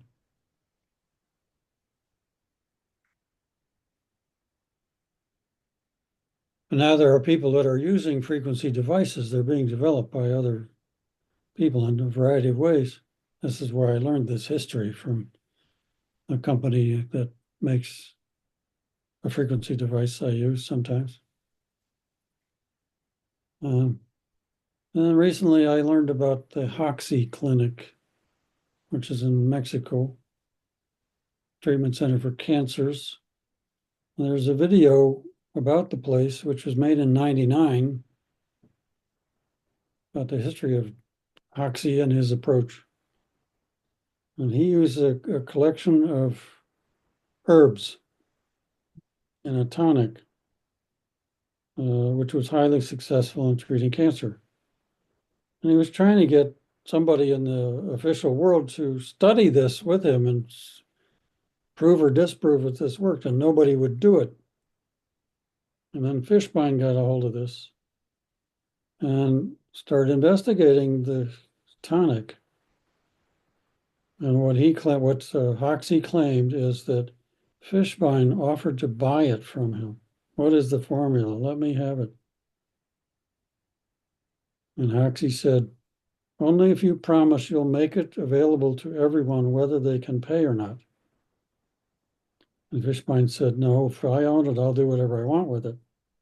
I'm not going to do what you say. So Hoxie refused to sell it to him. And then Fishbein brought out the big guns to destroy Hoxie.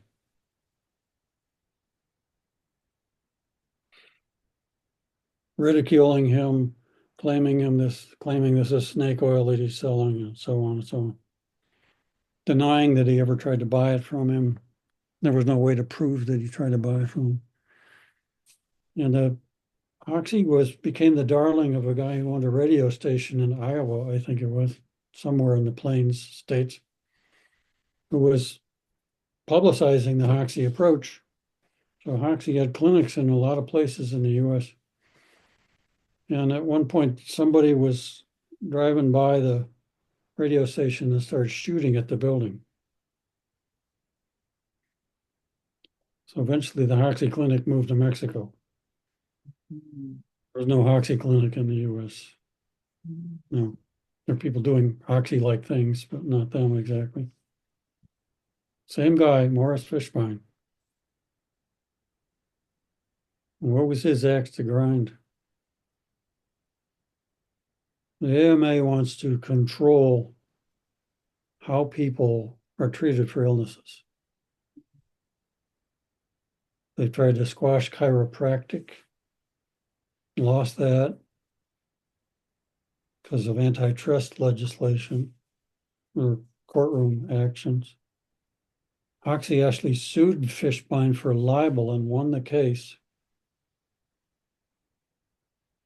I think maybe after that was when they started shooting.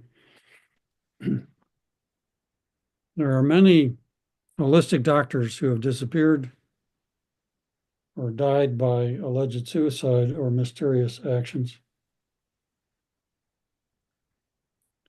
especially people who research cancer. That seems to be a very lucrative business.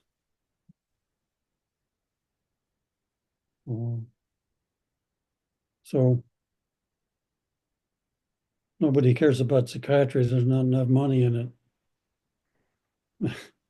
The pharmaceutical companies really have kind of slowed down in their efforts to produce medications for psychiatric conditions because they make more money with general medicine. When Lilly came out with Prozac, Eli Lilly, an Indianapolis company, they made a lot of money on that. I don't know how much, more than $1 billion. But that patent only lasts 17 years, after which anybody can make that same stuff without paying Lilly anything for the rights. So the pharmaceutical companies, when they are developing a drug, put a lot of money into it. And that's what they claim. That's why the drugs are so expensive, because we had to spend a lot on our research. And they have a delicate decision to make about when they patent it in the development process. If they patent it too soon and it's not ready for public consumption for several years, they're losing time when they can make a bundle. So they try to figure out how to patent it just before it's ready to be released. And then they get more years of big bucks. So as I learned from the Hoxie video, I forget which company was it. Pharmaceutical industry was spending about $9 billion for research and development, $10 billion for promotion, which in this country means television ads and sucking up to doctors to use the medicine. Only 2 countries in the world allow pharmaceutical advertising, New Zealand and the US. So they're spending more on advertising than they are on research. 74 million per year on lobbying Congress.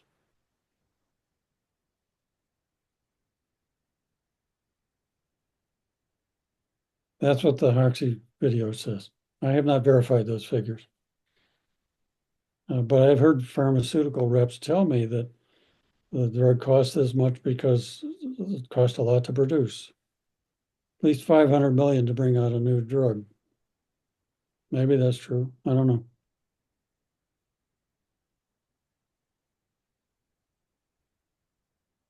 So if you want to develop a treatment that's not patentable, like let's say intravenous vitamin C, which holistic doctors often use, no pharmaceutical company can make any money on that because vitamin C has been around a long time. Can't be patented. It's a natural substance. It has to be an artificial substance to be patented. If you want to patent herbs, you have to modify them and make them artificial. If you want to just use herbs the way the native people say, here's what you do. You just put these things together, and that can't be patented. You can't make any money on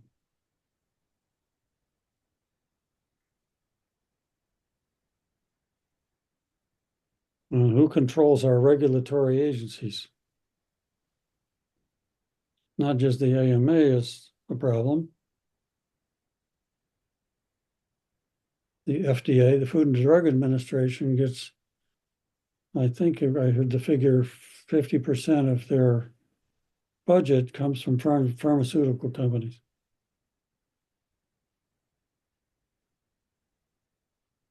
So you think it's a government agency and it's paid for by tax dollars. Half of the money comes from the big corporations, at least half.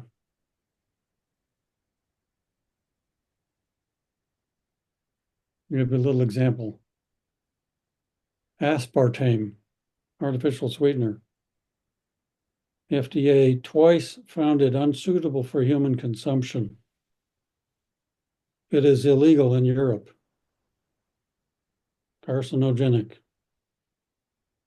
Causes cancer. I think it's DuPont makes it. I could be wrong about which company, but some company makes it. They donated big bucks to FDA and then manipulated to get people on the board of the FDA, board of directors, who were former DuPont employees. And then aspartame was approved for use in foods. Did the science change? I don't think so.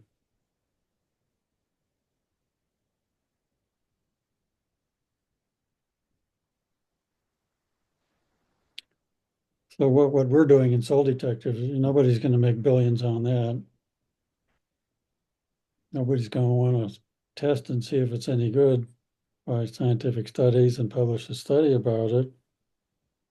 People can write books, but those are not scientific papers.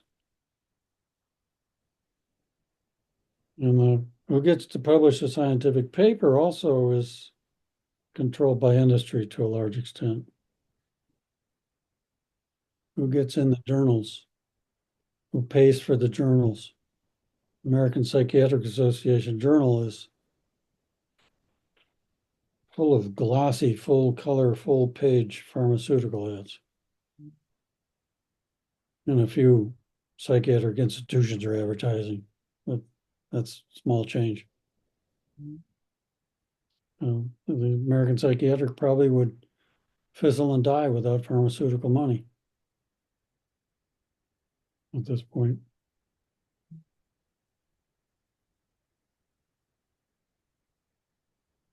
And it's sad because so many people are suffering because of this, right? Like so many people are sick, they can't get treatment they need.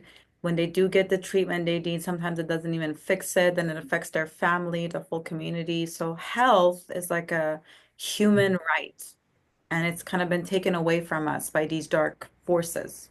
With so The problem about the flow of information, the fact of the matter is that people spend more money on holistic medical care than regular medical care. So the people are voting with their wallets, which because it's coming out of pocket, it's not covered by insurance.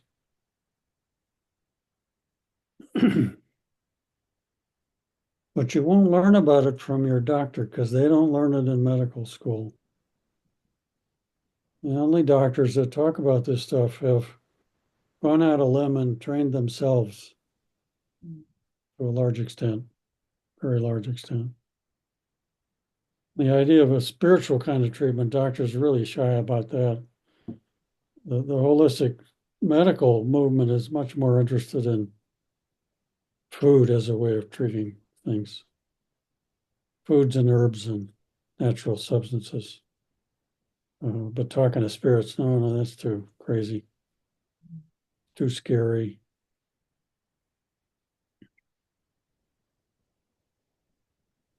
So if change is going to happen, it has to come from the grassroots, from the people wanting better treatment. Mm. Yeah. So who comes to soul detectives is people who've been to healers, Mhm. who've already had some kind of energy work Mhm. or hypnotherapy or something like that. And then they hear by word of mouth, oh, I went to this person or that person. You don't see ads for it on the evening news. Mhm. Mhm. Just look at what percentage of ads on network news are pharmaceutical companies. It's all over the place. Oh yeah. People have to start educating themselves. Mhm. Yes. Mm. Yeah.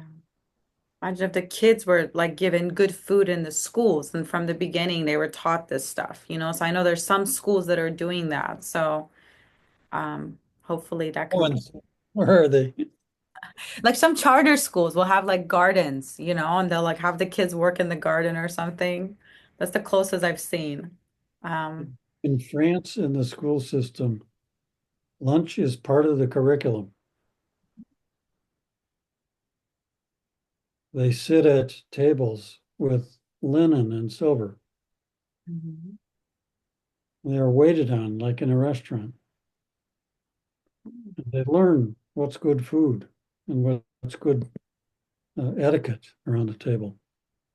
Mhm. They'll go through a cafeteria line and get some slop thrown on their plate because the French are very particular about their food, much more than we. Yes. Yes. And a lot of those foods could be causing the diseases, right? So it's kind of like a money-making machine for them. Like get the people sick, get them the medicine we're making. So it's kind of like one business that's like a huge corporation that they're all somehow connected. So, but I think it's coming out like there was a guy that shot a CEO a couple of weeks ago, and everybody on the internet was happy about it because he was a CEO of an insurance company. So everybody was saying, yeah, murder is wrong, but everybody's so angry at the medical industry right now. And this little young kid went in. So that was interesting. Don't really know why that shooting took place. Yeah. Somebody knows, but Yeah. the investigation of it will be behind the scenes and they'll come up with a story that they think the public will buy. Yeah. And we don't know what that was about. Totally. Yeah.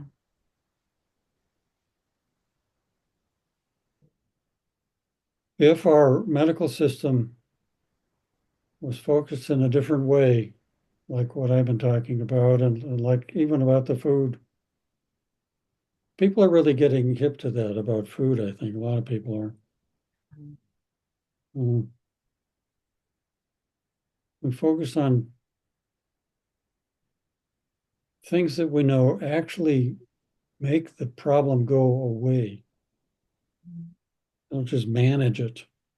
Mhm. Just one little example, type 2 diabetes is curable by changing your diet.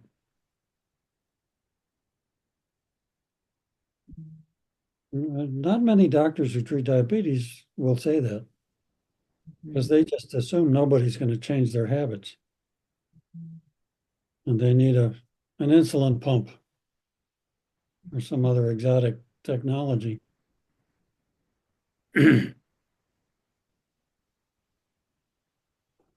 So we have a system that perpetuates enriching the medical profession, but much more the administrative side of medicine than the doctors themselves.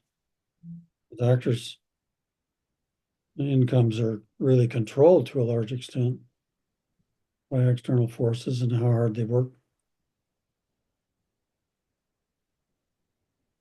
What really drives it is the profit margin of the pharmaceutical companies and to some extent the insurance companies because they're making money somehow.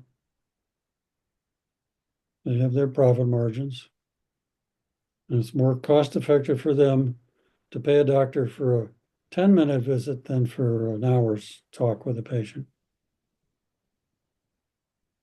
So you see the rapid turnover of patients over the course of a day for a doctor, dozens of them.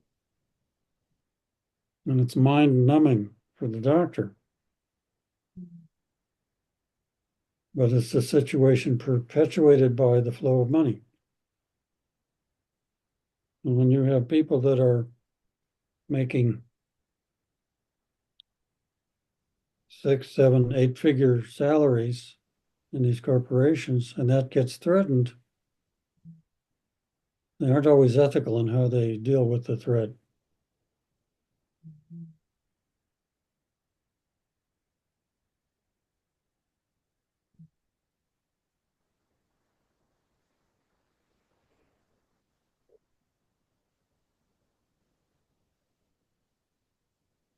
Maybe we should stop before I get in hot water. No, yeah. I think like so going towards the spiritual aspect of it is what you're focused on now, is just the energetic aspect, the spiritual aspects, you and Dr. Barbara, and your course is very amazing and has so many references to so many pioneers before that have built the way for all of us to step on now. So thank you so much for sharing about that. And thank you so much for your time coming on today. I know a lot of people are gonna benefit from all the information that you've shared. And anything else that you feel you would like to leave with the audience as we're closing up, Dr. Alcorn?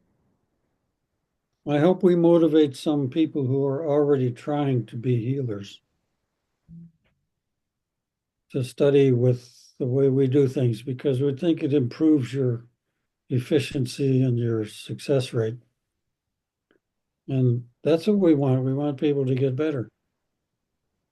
We are the healers as a group, I think, maybe with a few exceptions, to do it because they want people to get better, not because they want to have just a flow of more and more people going through their mill.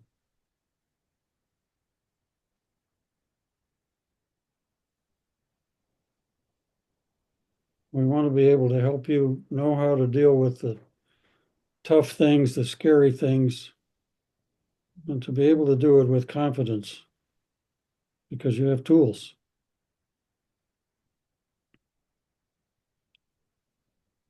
Well, I hope that's the takeaway from all this. Yes, I love that. Thank you so much again. And I hope to maybe in the future we'll talk again. And please tell Dr. Barbara hi from me. And I'm going to go ahead and post a video right now. So, Okay. yeah, Dr. Alcorn.